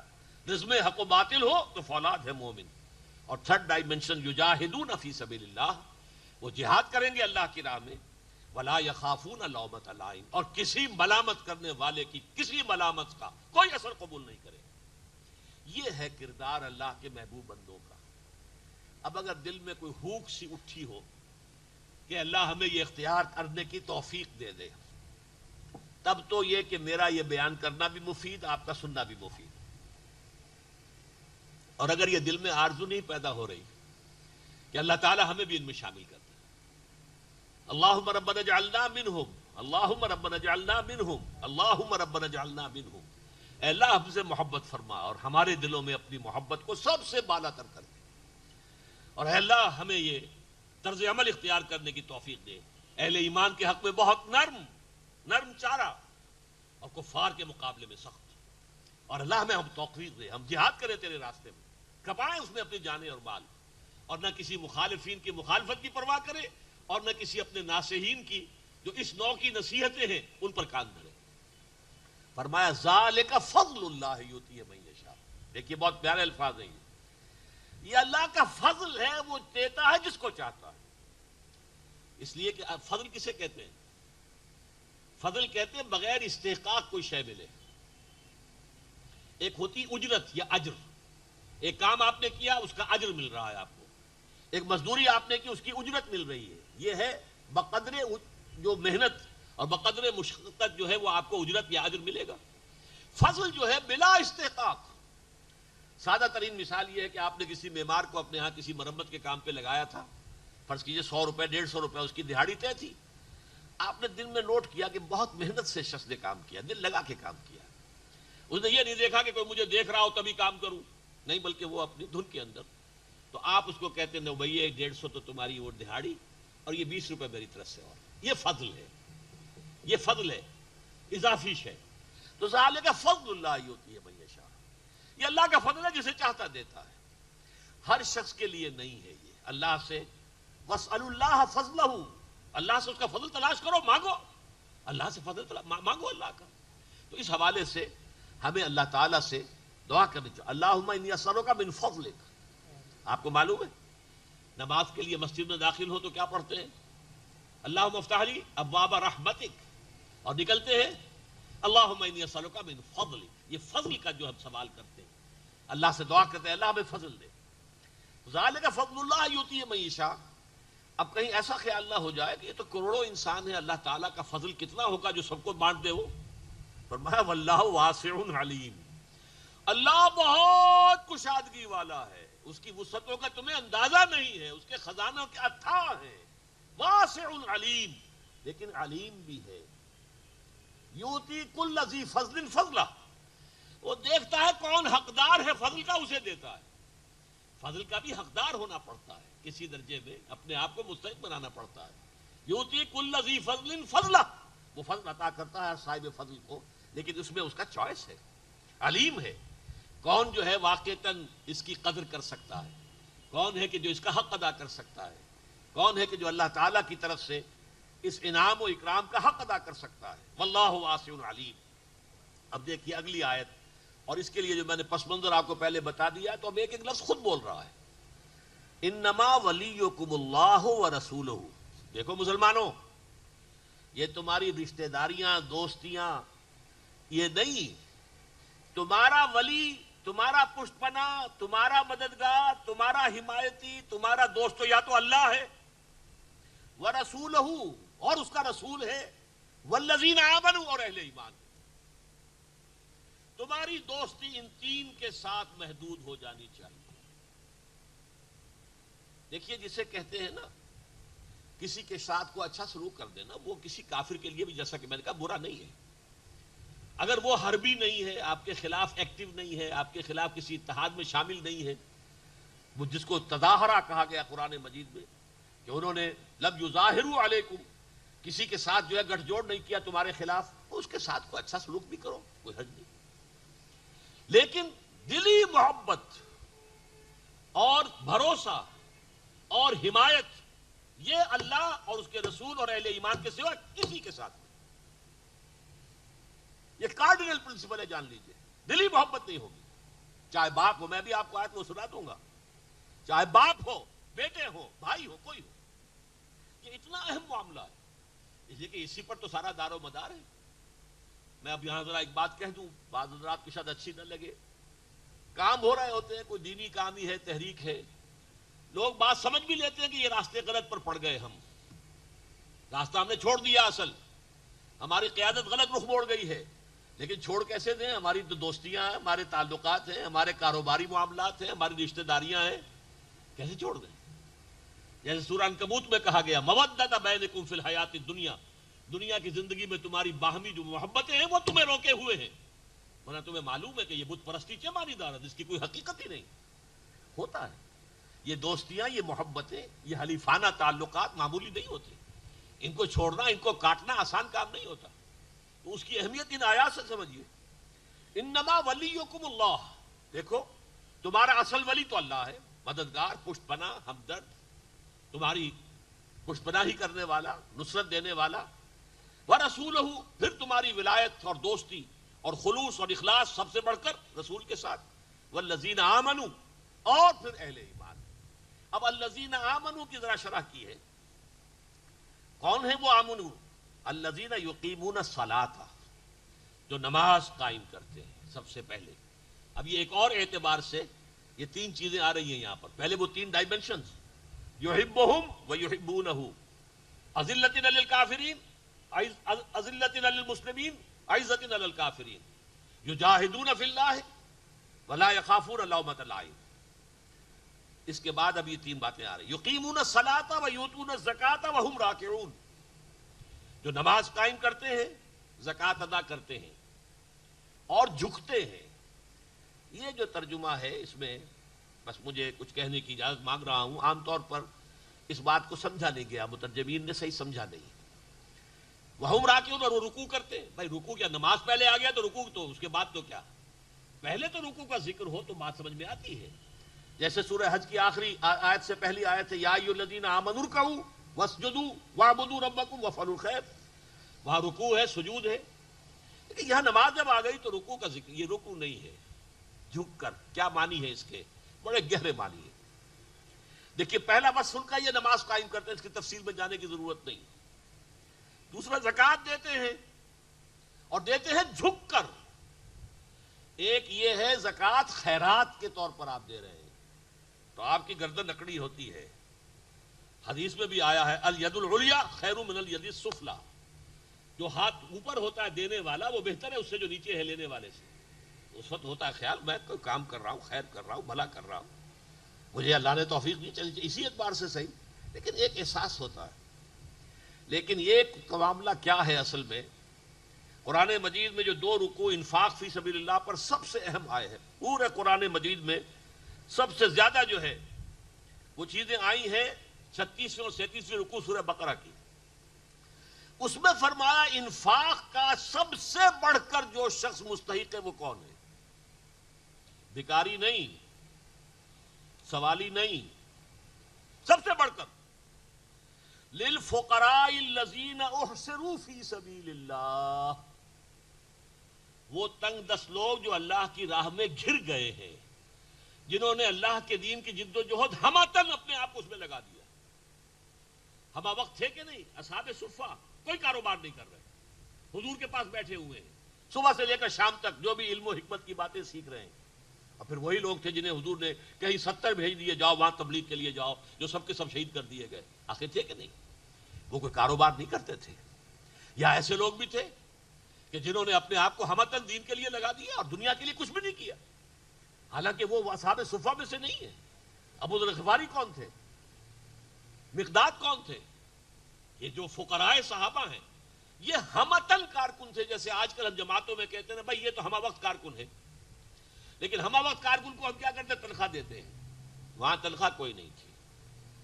توکل اللہ پر، اور اگر کوئی تمہارا بھائی تمہاری کو مدد کر دے لے لو، بس توکل محض پر تھا. یہ تنخواہ دار ملازمین اور تنخواہ دار کارکنوں کا کوئی تصور حضور صلی اللہ علیہ وسلم کی زندگی میں ہمیں نہیں ملتا. ہم نے اختیار کیا ہے مجبوراً آج کے حالات کے تحت، جو مختلف جماعتوں میں ہے، ہمارے ہاں بھی ہے. کچھ نہ کچھ لوگوں کو ہم نے جنہیں ہمتن ہم نے لے لیا ہے تو آخر ان کی کفالت کا کوئی بندوبست کرنا پڑتا ہے. لیکن حضور کا معاملہ دیکھیے، وہاں کسی کے لیے کوئی تنخواہ نہیں تھی، نہ حضور کی کوئی تنخواہ تھی. کو مال غنیمت میں سے کچھ آ گیا ہے تو ٹھیک ہے، یا یہ کہ کوئی ہدیہ لے آیا ہے وہ لے آیا ٹھیک ہے، نہیں تو فاقے ہیں. کئی وقت کے فاقے، کئی وقت گزر جاتے تھے کہ حضور کی ازواج مطہرات کے گھروں میں چولہے نہیں جلتے تھے. یہ تو غزوہ خیبر کے بعد پھر دولت جو ہے آئی ہے تو کچھ نہ کچھ سہولتیں پیدا ہوئی. تو وہ حضرات جو تھے جو ہمتن کارکن تھے اس دینی جماعت کے، حزب اللہ، محمد الرسول اللہ کی حزب اللہ، یہ لفظ ابھی آ جائے گا اگلی آیت میں، اس کے جو ہمہ وقت کارکن تھے، للفقراء الذین احصروا فی سبیل اللہ، وہ فقراء، وہ تنگ دست لوگ جو گر گئے اللہ کی راہ میں، اللہ کے جہاد میں، لا یستطیعون ضربا فی الارض، اب وہ زمین میں چل پھر نہیں سکتے اپنی روزی کمانے کے لیے. قافلے جاتے تھے، ادھر جا رہے ہیں ادھر جا رہے ہیں، اب قافلوں میں جائیں یا اللہ کے دین کے لیے جہاد کے لیے جائیں. لا یستطیعون ضربا فی الارض یحسبهم الجاہل اغنیاء من التعفف، جاہل انہیں یہ سمجھتا ہے کہ یہ غنی ہے اس لیے کہ وہ مانگتا تو ہے ہی نہیں. وہ اللہ کا بندہ جس نے اپنے آپ کو اللہ کے در پر بٹھا دیا، وہ کسی کے سامنے ہاتھ پھیلائے گا؟ ناممکن. وہ تو یہ کہ وہ تو ایک تو ہے سوالی جو آپ کے کپڑے پکڑ کر کھڑے ہو جاتے ہیں، وہ تو اپنی محنت پہ وصول کرتے ہیں آپ سے، تنگ آ کر آپ کچھ نکال کے ان کو دیتے ہیں تو وہ پیچھا چھوڑتے ہیں آپ کا. وہ تو مزدوری کی ایک شکل ہے جو بنا رکھی ہے لوگوں نے. لیکن یہ جو ہے اللہ کے وہ بندے جنہوں نے اپنے آپ کو دین کے لیے ہمتن فارغ کر دیا. اب توکل ہے، اللہ نے کوئی شے بھیج دی، اور اللہ تعالیٰ کے جو بھی بندے ہیں وہ اگر ان کی کوئی مدد کرتے، لیکن ایسے لوگوں کی مدد جو ہے اس طور سے نہیں ہو سکتی جیسے خیرات دی جاتی ہے. نہیں، وہ آپ کی مدد قبول کر لیں تو آپ ان کے احسان مند ہوں، وہ آپ کے احسان مند نہیں ہوں گے. فرمایا للفقراء الذین احصروا فی سبیل اللہ لا یستطیعون ضربا فی الارض یحسبهم الجاہل اغنیاء من التعفف تعرفهم بسیماہم، ان کے چہروں سے تم پہچان لو گے. فاقہ ہے تو چہرے پر تو اثر ہوگا، چہرہ اترا ہوا تو ہوگا. لا یسألون الناس الحافا، وہ لوگوں سے لپٹ کر سوال نہیں کرتے، مانگتے نہیں ہیں بھکاریوں کی طرح. یہ ہے اصل انفاق فی سبیل اللہ کے سلسلے میں. 2 رکوعوں کا پورے مضمون کا آخری حصہ یہ ہے، یہ کلائمیکس ہے اس کا. اور یہ قرآن مجید کا یوں سمجھیے ضربہ سنام ہے انفاق فی سبیل اللہ کے موضوع پر. 36ویں اور 37ویں رکوع جو ہے سورہ بقرہ کے، یہ ہے یہاں مراد کہ وہ جب دیتے ہیں، کچھ مدد کرتے ہیں، زکوٰۃ دیتے ہیں، تو وہ جھک کر دیتے ہیں، وہ تن کر نہیں دیتے. وہ اپنے ان ساتھیوں کا احسان مانتے ہیں کہ آپ نے ہماری یہ جو مدد تھی قبول کر لی. اس کے لیے وہ نہیں ہے کہ تن کر گردن. جو یہ 3 اوصاف آئے یہاں پر ان لوگوں کے جو جہاد فی سبیل اللہ کی راہ میں ہے. انما ولیکم اللہ ورسولہ والذین آمنوا الذین یقیمون الصلاۃ ویؤتون الزکاۃ وہم راکعون. یقیناً تمہارا ولی اللہ ہے اور اس کا رسول صلی اللہ علیہ وسلم، اور اہل ایمان. کون اہل ایمان؟ جو نماز قائم کرتے ہیں، زکوٰۃ ادا کرتے ہیں اور جھک کر ادا کرتے ہیں، سر اٹھا کر نہیں، کوئی حاکمانہ انداز میں نہیں، محسنانہ انداز میں نہیں، احسان پذیری کے انداز میں، کہ گویا کہ آپ نے قبول کیا ہے تو یہ آپ کا احسان ہے کہ آپ نے میرا یہ تعاون قبول فرما لیا. اب آگے چلیے. وَمَن يَتَوَلَّ اللَّهَ وَرَسُولَهُ وَالَّذِينَ آمَنُوا، اور جو لوگ واقعتاً ولی بن جائیں گے اور ولی بنا لیں گے اللہ کو اور اس کے رسول کو اور اہل ایمان کو، یعنی جو وہی 3 الفاظ جو پہلے آ چکے ہیں، انما ولیکم اللہ ورسولہ والذین آمنوا. اب یہ تو ایک قاعدہ کلیہ تھا جو بیان ہوا. اب جو لوگ اس معیار پر پورے اتر آئے ان کے لیے خوشخبری آ رہی ہے. وَمَن يَتَوَلَّ اللَّهَ وَرَسُولَهُ وَالَّذِينَ آمَنُوا، اور جو لوگ واقعتاً دوست بنا لیں گے اللہ کو حقیقی معنی میں اور رسول کو اس کے صلی اللہ علیہ وسلم اور اہل ایمان کو، فَإِنَّ حِزْبَ اللَّهِ هُمُ الْغَالِبُونَ، تو یہ ہیں اصل میں اللہ کی پارٹی اور یہی غالب آ کر رہیں گے. یہ بہت بڑی نوید ہے. یہاں اصل میں جو عبارت ہے اس میں حذف ہے، الفاظ اگر کھول دیے جائیں جو محذوف ہے، وَمَن يَتَوَلَّ اللَّهَ وَرَسُولَهُ وَالَّذِينَ آمَنُوا فَأُولَٰئِكَ حِزْبُ اللَّهِ أَلَا إِنَّ حِزْبَ اللَّهِ هُمُ الْغَالِبُونَ. جو لوگ اس ٹیسٹ میں پورے ہو جائیں گے کہ ان کی دوستی دلی اور ان کی محبت قلبی صرف اللہ اور اس کے رسول اور اہل ایمان کے ساتھ ہو، صادق الایمان اہل ایمان، منافقین نہیں، ضعفاء نہیں، پیچھے ہٹنے والے نہیں، آگے بڑھنے والے. یجاہدون فی سبیل اللہ ولا یخافون لومۃ لائم، جو اس 3 ڈائمنشن پر پورے اترنے والے ہیں، ان کے ساتھ اگر ان کی ایمان دوستی کا جو دائرہ محدود ہو گیا، فاولئک حزب اللہ، تو اب یہ مل جل کر اللہ کی ایک جماعت بن جائیں گے. الا ان حزب اللہ هم الغالبون، اور جان لو کہ اللہ تعالیٰ کی یہ پارٹی جو ہے بالآخر وہی غالب رہے گی. اب ذرا اس مضمون کی اہمیت کے اعتبار سے پھر وہی اصول بیان کر رہا ہوں کہ اہم مضامین قرآن میں 2 دفعہ ضرور آتے ہیں. یہ سورہ مجادلہ کی آخری آیت آپ کو سنا رہا ہوں.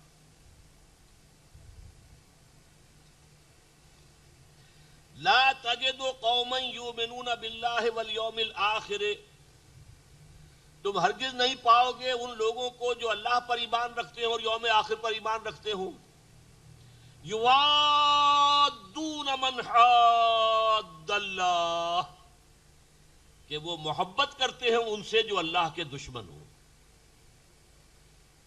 کیسے ہو سکتا ہے؟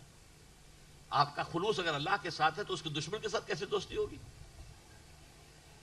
لا تجد قوما یؤمنون باللہ والیوم الآخر یوادون من حاد اللہ ورسولہ، جو اللہ اور اس کے رسول کے دشمن ہو اس کے ساتھ دوستی کیسے ہو سکتی ہے ان کی؟ آگے سنیے، وَلَوْ كَانُوا آبَاءَهُمْ، خواہ وہ ان کے باپ ہوں، او ابناءہم، خواہ ان کے بیٹے ہوں، او اخوانہم، خواہ ان کے بھائی ہوں، او عشیرتہم، یا ان کے رشتہ دار ہوں. اولئک کتب فی قلوبہم الایمان، یہ وہ لوگ ہیں کہ جن کے دلوں میں اللہ نے ایمان کو راسخ کر دیا، لکھ دیا ہے ایمان. جیسے کہ کسی چیز میں کندہ کر دیا جائے، پتھر پہ کندہ کرتے ہیں نا، قبروں پر جو کتبے لگے ہوتے ہیں تو اس میں کندہ کرتے ہیں. اسی طریقے سے اولئک الذین، اولئک کتب فی قلوبہم الایمان، اللہ نے یہ وہ لوگ ہیں کہ جن کے دلوں میں ایمان لکھ دیا ہے، کندہ کر دیا ہے.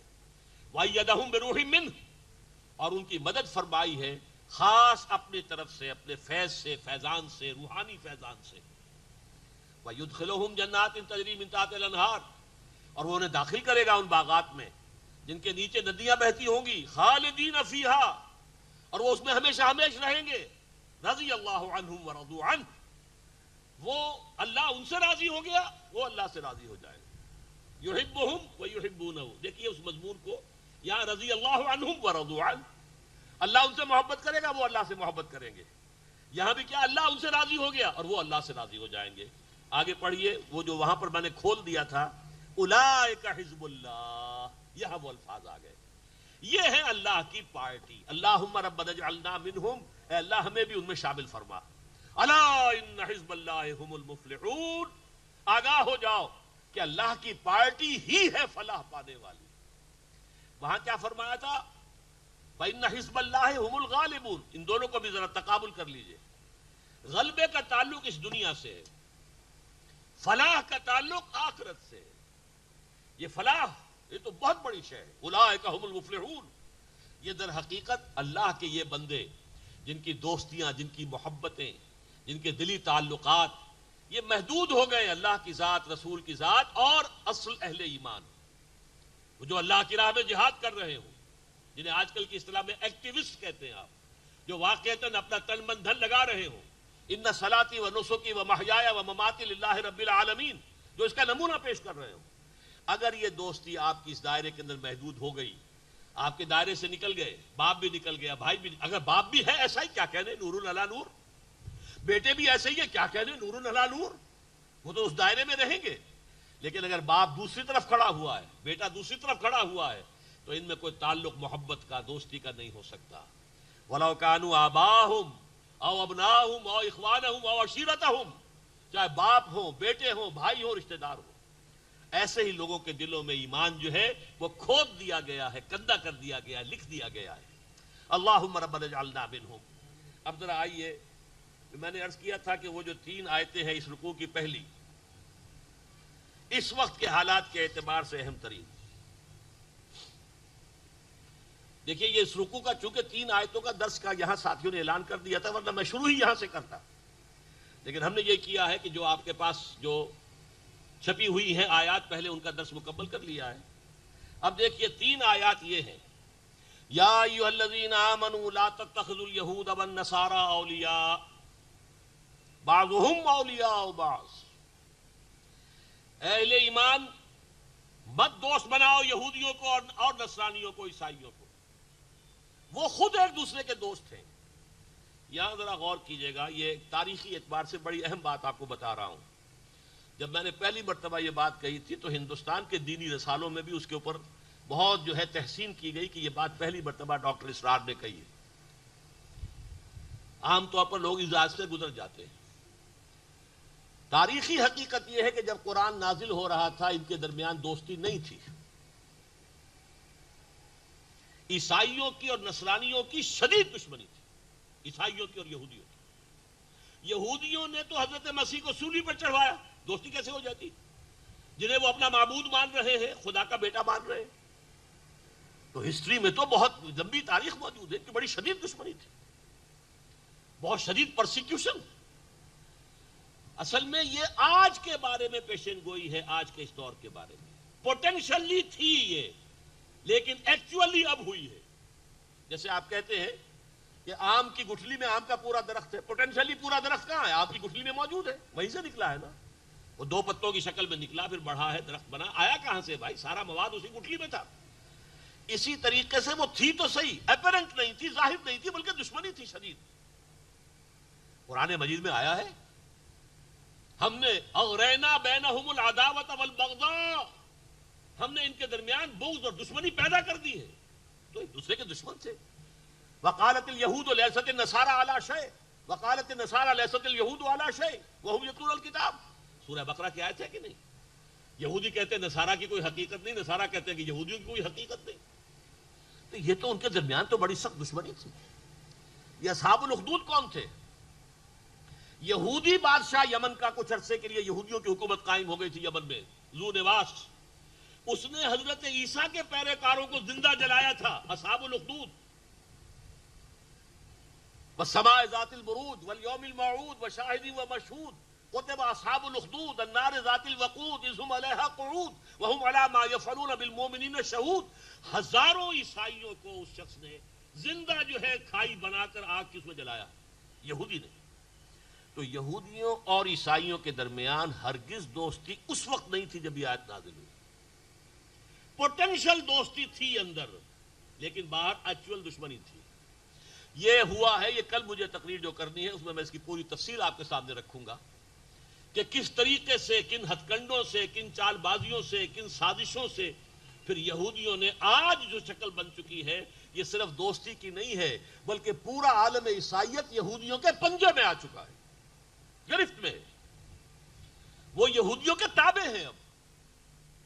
جیسے علامہ اقبال 1905 سے 1908 تک رہے تھے یورپ میں، جرمنی میں رہے اور انگلستان میں رہے، اور وہاں انہوں نے دیکھا جو کچھ، فرنگ کی رگے جاں پنجہ یہود میں ہے۔ یہ پنجہ یہود میں آج پورا عالم عیسائیت آ چکا ہے۔ ان کے درمیان شدید گہرا وہ معاونت ایک دوسرے کے ساتھ، اور اسی کے بل پر یہ اسرائیل قائم ہوا ہے۔ کیا یہودیوں کا باپ بھی قائم کر سکتا تھا اسرائیل؟ یہ تو جو آپ کو معلوم ہے یونائٹڈ نیشن نے بنا کر دیا ہے۔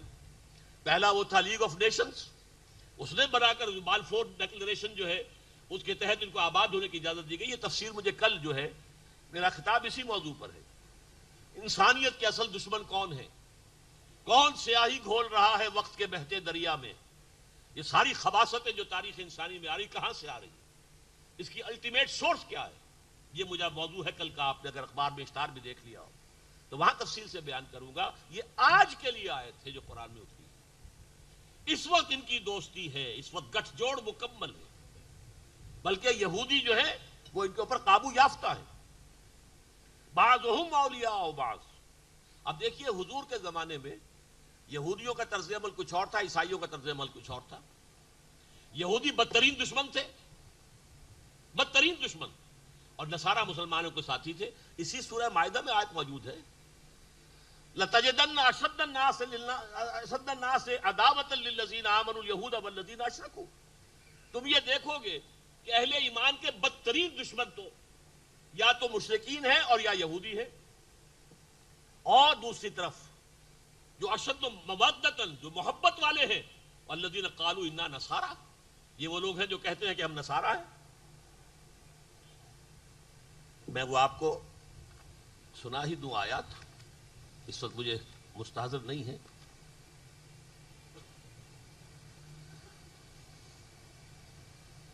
لَتَجِدَنَّ أَشَدَّ النَّاسِ عَدَاوَةً لِلَّذِينَ آمَنُوا الْيَهُودُ وَالَّذِينَ أَشْرَكُوا.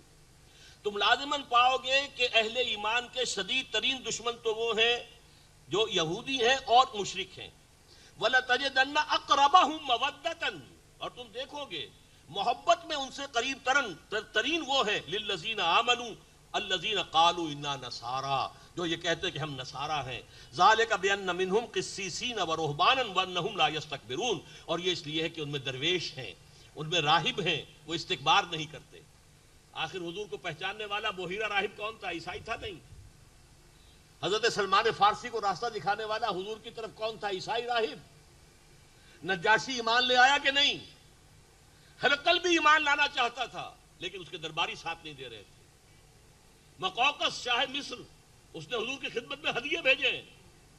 آپ کو معلوم ہے کہ حضور کی جو پھر کنیز تھی جن سے کہ حضرت ابراہیم کی ولادت ہوئی ہے، ماریا قبطیہ رضی اللہ عنہا، وہ کس نے بھیجی تھی؟ مقوقس نے. اور وہ گھوڑا بھی حضور کو اس نے بھیجا تھا. عیسائیوں کی طرف سے حضور کے خلاف پوری آپ کی زندگی میں کوئی اقدام نہیں ہوا. وہ تو عیسائیوں کے تحت تھا ایک بادشاہ کو جو ذیلی بادشاہ سمجھ لیجیے شام کا، جس نے کہ حضور کے ایلچی کو شہید کر دیا تو اس کے ساتھ جنگ جو ہے شروع ہو گئی. وہ غزوہ موتا ہوا، غزوہ تبوک ہوا، ورنہ یہ کہ کوئی اقدام. اور یہودی بدترین دشمن.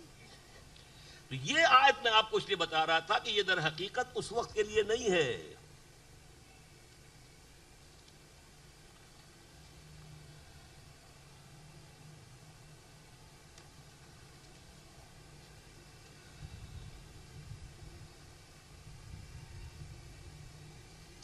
یا ایھا الذین آمنوا لا تتخذوا اليہود والنصارى اولیاء. میں پھر ڈنکے کی چوٹ کہہ رہا ہوں، یہ آج کے لیے ہی آیت قرآن مجید میں نازل ہوئی. اس لیے کہ قرآن مجید کے بارے میں حضور نے جو بیان فرمایا، دیکھیے مجھے وہ حدیث پیاری یاد آ گئی.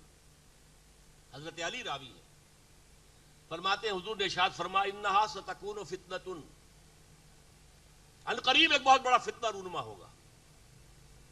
حضرت علی فرماتے ہیں کہ میں نے عرض کیا فقلت مل مخرج منہا یا رسول اللہ، اے اللہ کے رسول یہ فرمائیے اس سے نکلنے کا راستہ کون سا ہوگا.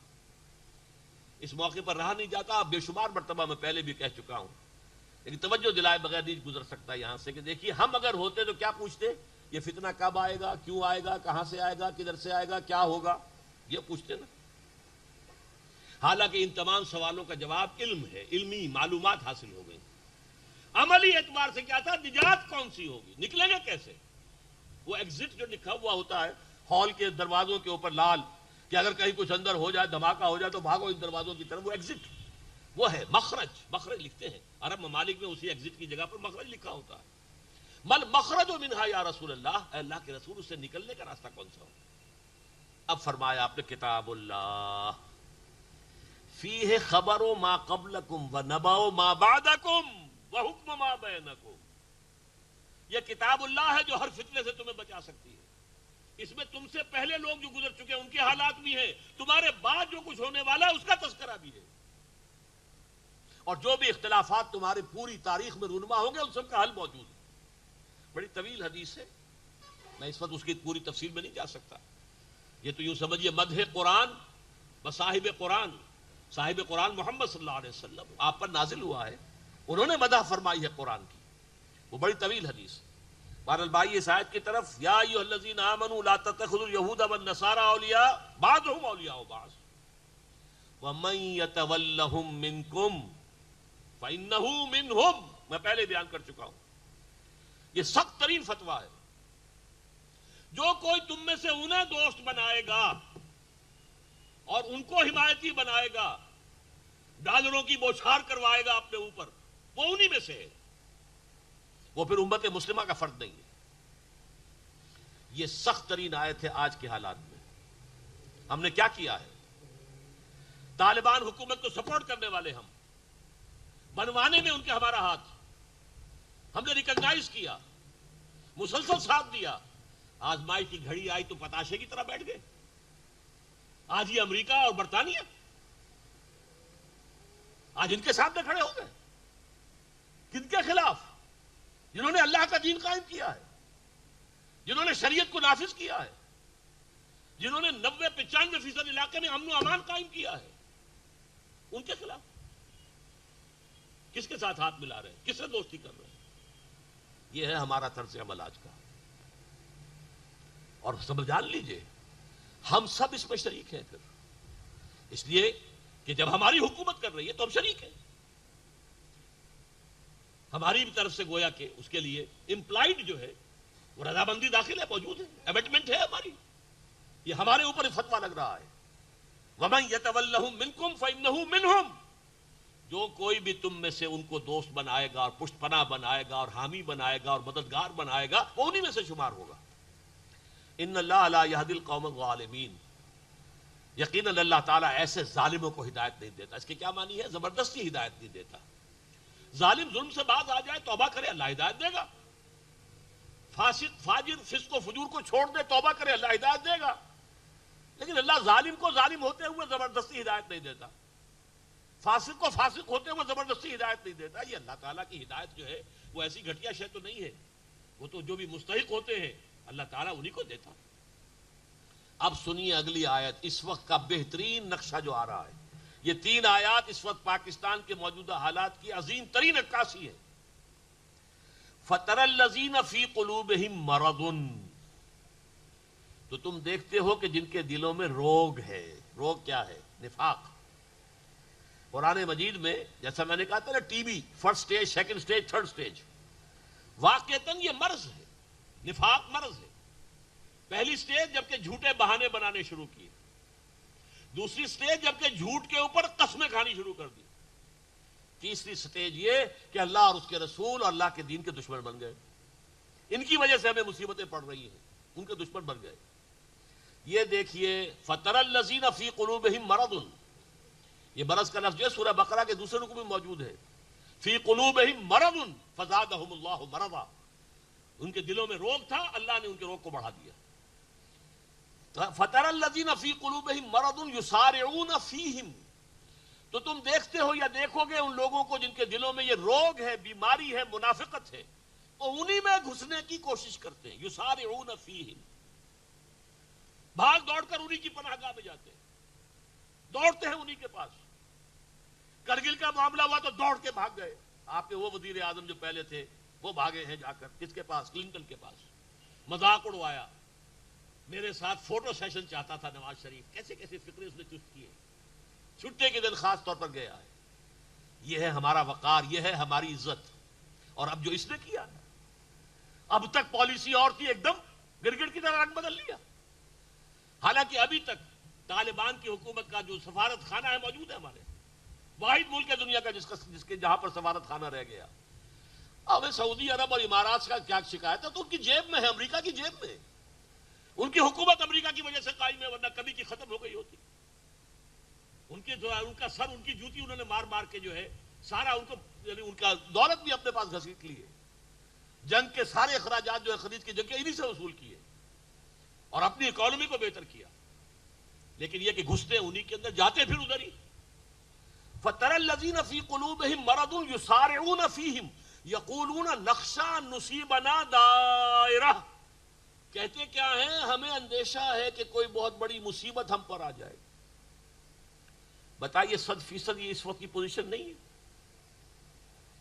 یہ وہ الفاظ تھے جو میں کہہ کے آیا تھا مشرف صاحب سے، رو در رو، کیونکہ انہوں نے جب بلانے شروع کیے تھے کچھ گروپس کی شکل میں تو میں حیران ہوا مجھے کیسے یاد فرما لیا. اور وہ بھی علماء اور مشائخ کی محفل میں. میں نہ علماء میں سے، نہ مشائخ میں سے، نہ 3 میں، نہ 13 میں. اس سے پہلے آگرہ جاتے ہوئے انہوں نے علماء اور مشائخ کو یاد فرمایا تھا تو مجھے یاد نہیں کیا تھا. اس مرتبہ اللہ نے بات کہلوانی تھی، ڈنکے کی چوٹ کہہ کر آیا. اگر آپ نے ساتھ دیا ٹھیک ہے، جو آپ میزانیہ نفع و نقصان رکھ رہے ہیں ہمارے سامنے، ساتھ دینے میں یہ فائدے ہیں اور ساتھ دے دیں گے یہ اندیشے، یہ نقصانات ہیں.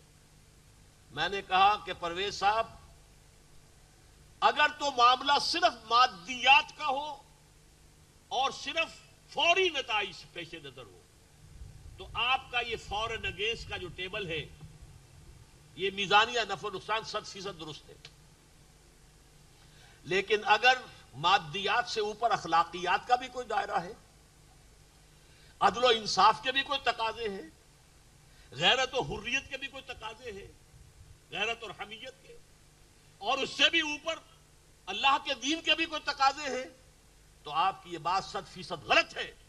اور میں آپ سے صاف کہتا ہوں، اگر آپ نے ساتھ دیا تو آپ عدل اور انصاف کے مسلمہ اصولوں سے غداری کریں گے، یہ لفظ میں نے استعمال کیا، بہت زور دے کر کہیں، اور آپ غیرت اور حمیت کا جنازہ نکال دیں گے۔ اور یہ بھی میں آپ کو بتا دوں کہ یہ فوری طور پر تو شاید امریکہ کی چھتری کے نیچے آ کر کچھ آپ کو سہولتیں حاصل ہو جائیں، لیکن اگلا ٹارگٹ آپ ہیں، لازمن ہے۔ یہ جو کچھ ہو رہا ہے یہ کوئی معمولی بات نہیں ہے، یہ کل مجھے تقریر کرنی ہے مفصل، اصل میں کون کروا رہا ہے، یہ کردار کون ہے، کون سیاہی گھول رہا ہے وقت کے بہتے دریا میں، یہ کل بیان کرنا ہے مجھے۔ لیکن یہ ہے کہ ان کا ٹارگٹ آپ کا ایٹمک پروگرام اور آپ کا جہاد، یہ جو کشمیر میں آپ جہاد لیے پھرتے ہیں، یہ آپ کا سیکنڈ ٹارگٹ ہے۔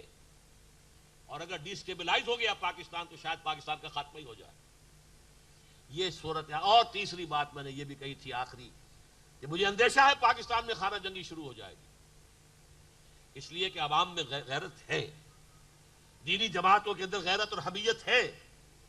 چاہے یہ کہ افسوس ہے وہ جماعتیں ایک پلیٹ فارم پر آ گئی تھی، دفاع افغانستان کونسل بنی تھی 10 جنوری کو اس سال کے، جب سینکشنز لگے تھے، اس میں سب جماعتیں تھیں، جے یو آئی دونوں تھیں اور جماعت اسلامی بھی تھی، ہم بھی، ہماری جماعت چھوٹی، ہم بھی شامل تھے، اور بھی جماعتیں تھیں، اہل حدیث بھی تھے۔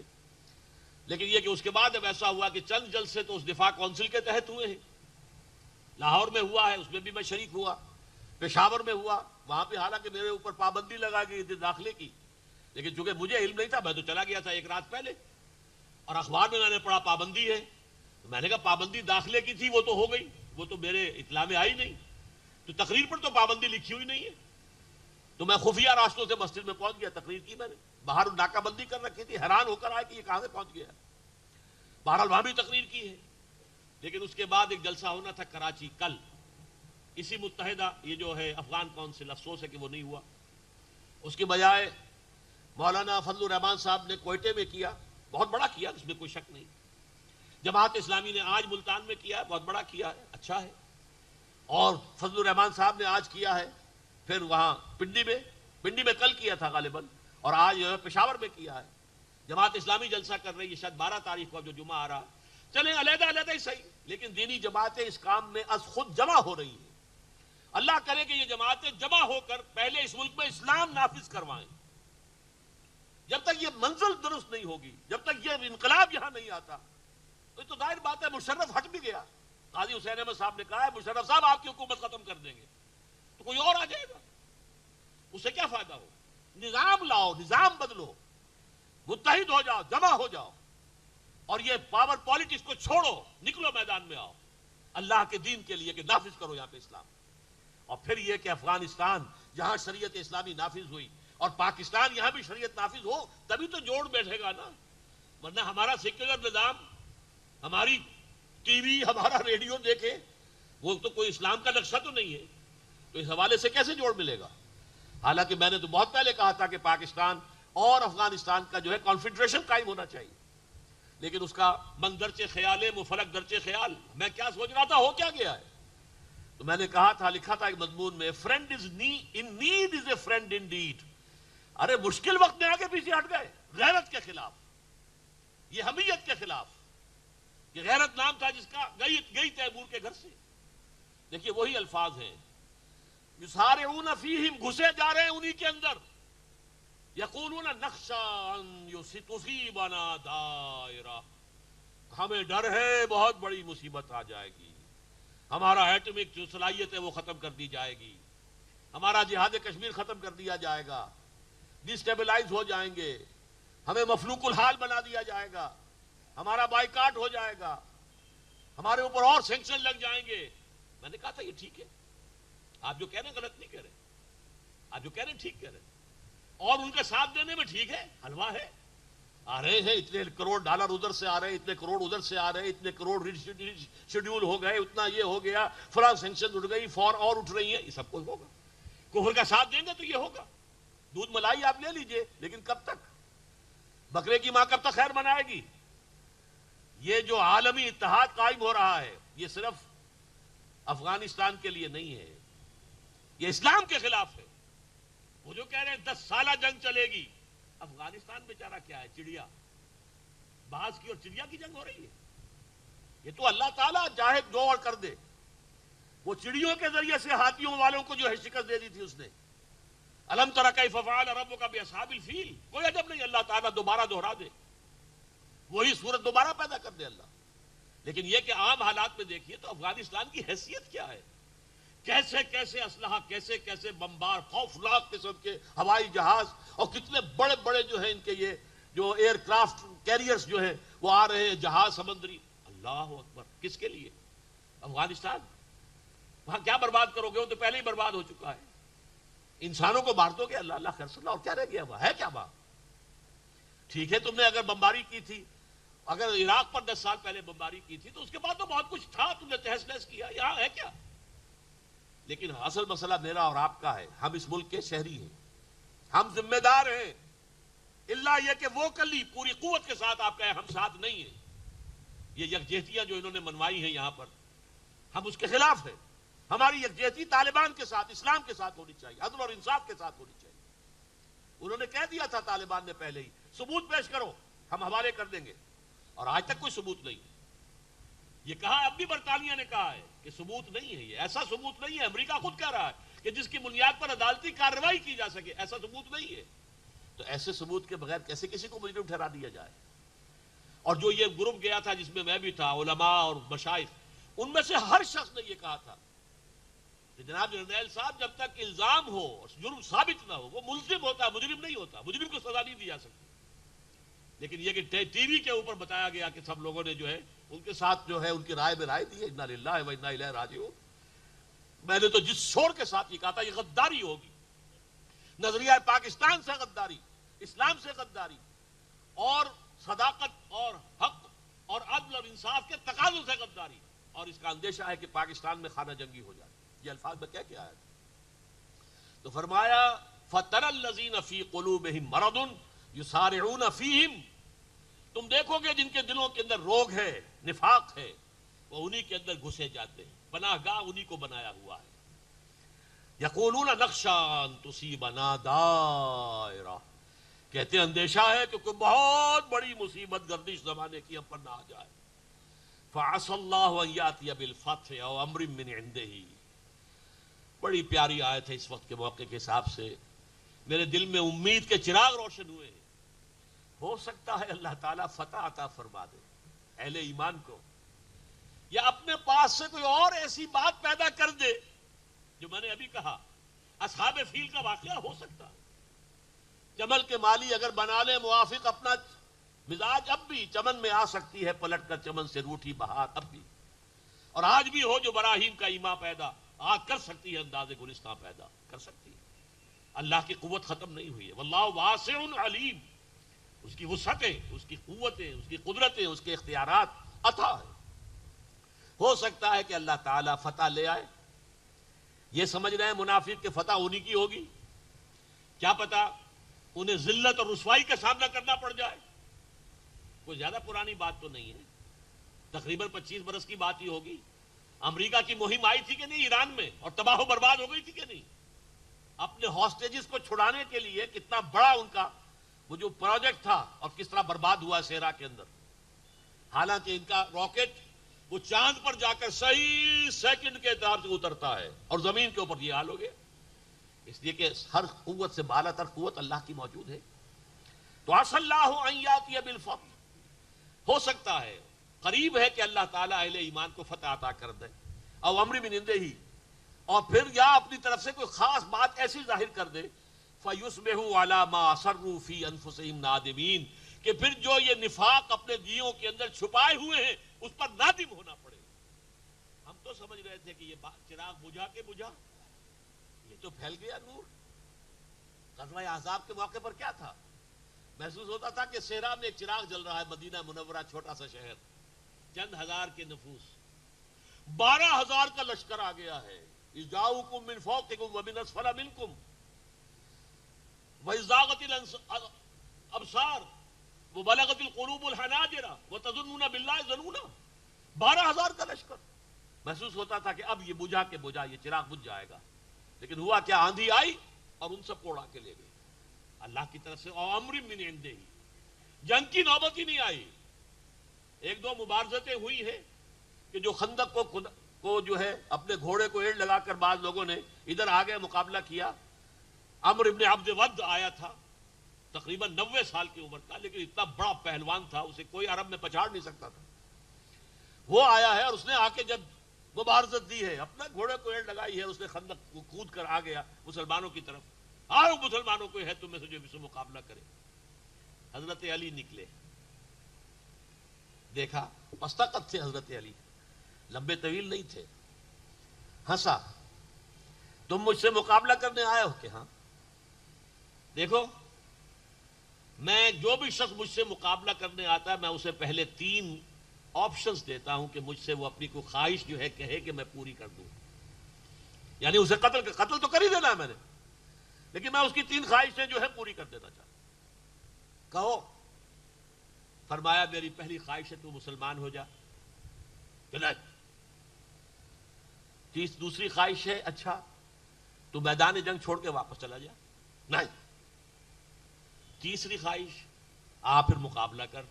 اب ہنسا وہ، ٹھٹا لگا. او دنیا میں کوئی ایسا شخص بھی ہے جو عمرو ابن عبد ود کے ساتھ مقابلہ کرنا چاہتا ہے؟ لیکن حضرت علی نے واسل جہنم کیا اسے. تو یہ معاملہ جو اللہ تعالیٰ کی طرف سے کوئی چیز آ سکتی ہے، اب بھی آ سکتی ہے، آج بھی ہو جو براہیم کا ایما پیدا آ کر سکتی ہے انداز گلستہ پیدا. تو پھر کیا ہوگا؟ یہ اپنے دل ہی دل میں شرمندہ ہوں گے. اسروا فی انفسہم نادمین، کہ یہ ہم تو نفاق کی وجہ سے سمجھ رہے تھے کہ یہ چراغ اب بجھ جائے گا، یہ محمد اور اس کے ساتھی ختم ہو جائیں گے صلی اللہ علیہ وسلم. اسی لیے کافروں کے ساتھ دوستیاں نبھا کر رکھو، محفوظ کر کے رکھو، بچا کے رکھو، آڑے وقت میں کام آئیں گی کہ دیکھو بھائی ہم تمہارا ساتھ دیتے رہے تھے، لہذا ہمارا کچھ خیال کر لو، اب ہم تمہارے ساتھی تھے، اسی لیے کرتے تھے نا. وَيَقُولُ الَّذِينَ آمَنُوا، اور اس وقت اہل ایمان کہیں گے، أَهَٰؤُلَاءِ الَّذِينَ أَقْسَمُوا بِاللَّهِ جَهْدَ أَيْمَانِهِمْ، کیا یہ ہے وہ لوگ جو اپنی پوری ہمت اور ارادے کے ساتھ اللہ کی قسمیں کھایا کرتے تھے کہ إِنَّهُ لَمَعَكُمْ، کہ وہ ہمارے ساتھ ہیں. یہ بدماش ایسے تھے، یہ اندر سے جو ہے کفار کے ساتھ ملے ہوئے تھے، ان کا یہ دوغلا پن تھا. حبطت اعمالهم فاصبحوا خاسرین، ان کے تمام اعمال حبط ہو جائیں گے، بلکہ ہو گئے. یعنی کون سے اعمال؟ منافقین مدینہ نمازیں تو حضور کے پیچھے پڑھتے تھے کہ نہیں، بلکہ جو رئیس المنافقین تھا عبداللہ ابن ابی، وہ اپنی چودراہٹ ظاہر کرنے کے لیے جب حضور جمعے کا خطبہ دینے کے لیے کھڑے ہوتے تھے، پہلے خود کھڑا ہوتا تھا، خزرج کا سردار تھا، اور خزرج جو ہے وہ 3 گنا قبیلہ تھا اوس کے مقابلے میں. حضور نے بیعت عقبہ ثانیہ کے بعد جو 12 نقیب بنائے تھے ان میں سے 9 خزرج کے تھے، 3 اوس کے تھے، اور اس شخص کو بادشاہ بنانے کا فیصلہ ہو چکا تھا. تاج تیار ہو چکا تھا کہ حضور تشریف لے آئے بے تاج بادشاہ. اس کا خواب دھرا رہ گیا، لہذا یہ اول روز سے منافق تھا. فوراً ایمان بھی نہیں لایا، یہ غزوہ بدر کے بعد ایمان لایا. لہذا یہ وہ شخص ہے کہ جو پہلے کھڑا ہوتا تھا، لوگوں دیکھو یہ اللہ کے رسول ہیں، ان کی بات توجہ سے سنو. اذا جاءك المنافقون قالوا نشهد انك لرسول الله والله يعلم انك لرسوله والله يشهد ان المنافقين لكاذبون. اے نبی، جب یہ منافق آپ کے پاس آتے ہیں اور کہتے ہیں ہم گواہی دیتے ہیں کہ آپ اللہ کے رسول ہیں، اور اللہ سے بڑھ کر اور کون جانتا ہے کہ آپ اس کے رسول ہیں، لیکن اللہ گواہی دے رہا ہے کہ جھوٹ بول رہے ہیں. ان کے دل میں یہ بات نہیں ہے، ان کے دل میں یہ نہیں ہے، یہ جھوٹ بول رہے ہیں. تو وہ لوگ تھے کہ یہ لوگ ہم انہیں کیا سمجھتے تھے؟ ظاہر بات ہے کہ مسلمان وہ تو حسن ظن سے کام لیتا ہے. اچھا بھائی یہ لوگ کہہ رہے ہیں کہ عذر ہے، عذر ہوگا، چھوڑو ان کا معاملہ اللہ کے حوالے. وہ تو حسن ظن سے کام لیتے تھے، تو اس وقت حیران ہوں گے اور کہیں گے جب وہ پردہ چاک ہوگا ان کے نفاق کا، وَيَقُولُ الَّذِينَ آمَنُوا أَهَٰؤُلَاءِ الَّذِينَ أَقْسَمُوا بِاللَّهِ جَهْدَ أَيْمَانِهِمْ إِنَّهُمْ لَمَعَكُمْ. یہ وہ لوگ ہیں، یہ ان کے کردار، یہ ان کے کرتوت. حبطت اعمالهم، ان کے سارے اعمال اکارت ہو گئے. نمازیں گئیں، روزے گئے، کوئی مجبوراً کو صدقے دیے تھے وہ بھی گئے. کہتے تھے مال لے لو، جان بچاؤ، یہ ہم آپ کے ساتھ مالی تعاون کر دیتے ہیں، ہمیں جنگ میں جانے سے جو ہے ایگزمپشن دے دو. یہ سارا مجبوری کا، لیکن یہ کہ وہ سارے ان کے اعمال اکارت ہو گئے، فاصبحوا خاسرین، اور وہ ہو گئے خسارہ پانے والوں میں۔ ان تین آیتوں کے پس منظر میں وہ آیتیں تھیں، یا ایھا الذین آمنوا من یرتد منکم عن دینہ، اے اہل ایمان۔ اب انہیں گویا کہ جھنجھوڑا جا رہا ہے کہ منافق ہو لیکن ہو تو مسلمان ہونے کا دعویٰ تو کر رہے ہو، خدا کے لیے سوچو، اپنے غریبانوں میں جھانکو، کیا کون سا راستہ تم نے اختیار کیا ہے؟ من یرتد منکم عن دینہ، جو کوئی تم میں سے دین سے، اپنے دین سے پسپائی اختیار کرے گا، فسوف یأتی اللہ بقوم، تو ان قریب اللہ ایسے لوگوں کو لے آئے گا، یحبہم، جن سے وہ محبت کرے گا، یحبونہ، وہ اس سے محبت کریں گے، اذلۃ علی المؤمنین، اہل ایمان کے حق میں نہایت نرم، رؤوف الرحیم، عزت علی الکافرین، اہل کفر پر بھاری سخت، فولاد ہے مومن، یجاہدون فی سبیل اللہ، اللہ کی راہ میں جہاد کریں گے، ولا یخافون لومۃ لائم، اور کسی ملامت کرنے والے کی ملامت کی پرواہ نہیں کریں گے، ذالک فضل اللہ یؤتیہ من یشاء، یہ اللہ کا فضل ہے، وہ دیتا ہے جسے چاہتا ہے، اللہم اجعلنا منہم، اللہم اجعلنا منہم، واللہ واسع علیم، انما ولیکم اللہ ورسولہ والذین آمنوا الذین یقیمون الصلاۃ ویؤتون الزکاۃ وہم راکعون، ومن یتول اللہ ورسولہ والذین آمنوا فإن حزب اللہ هم الغالبون، اللہم ربنا اجعلنا منہم، آمین یا رب العالمین۔ رحمتنا هو القرآن ومعه وكن مع ابن به شباب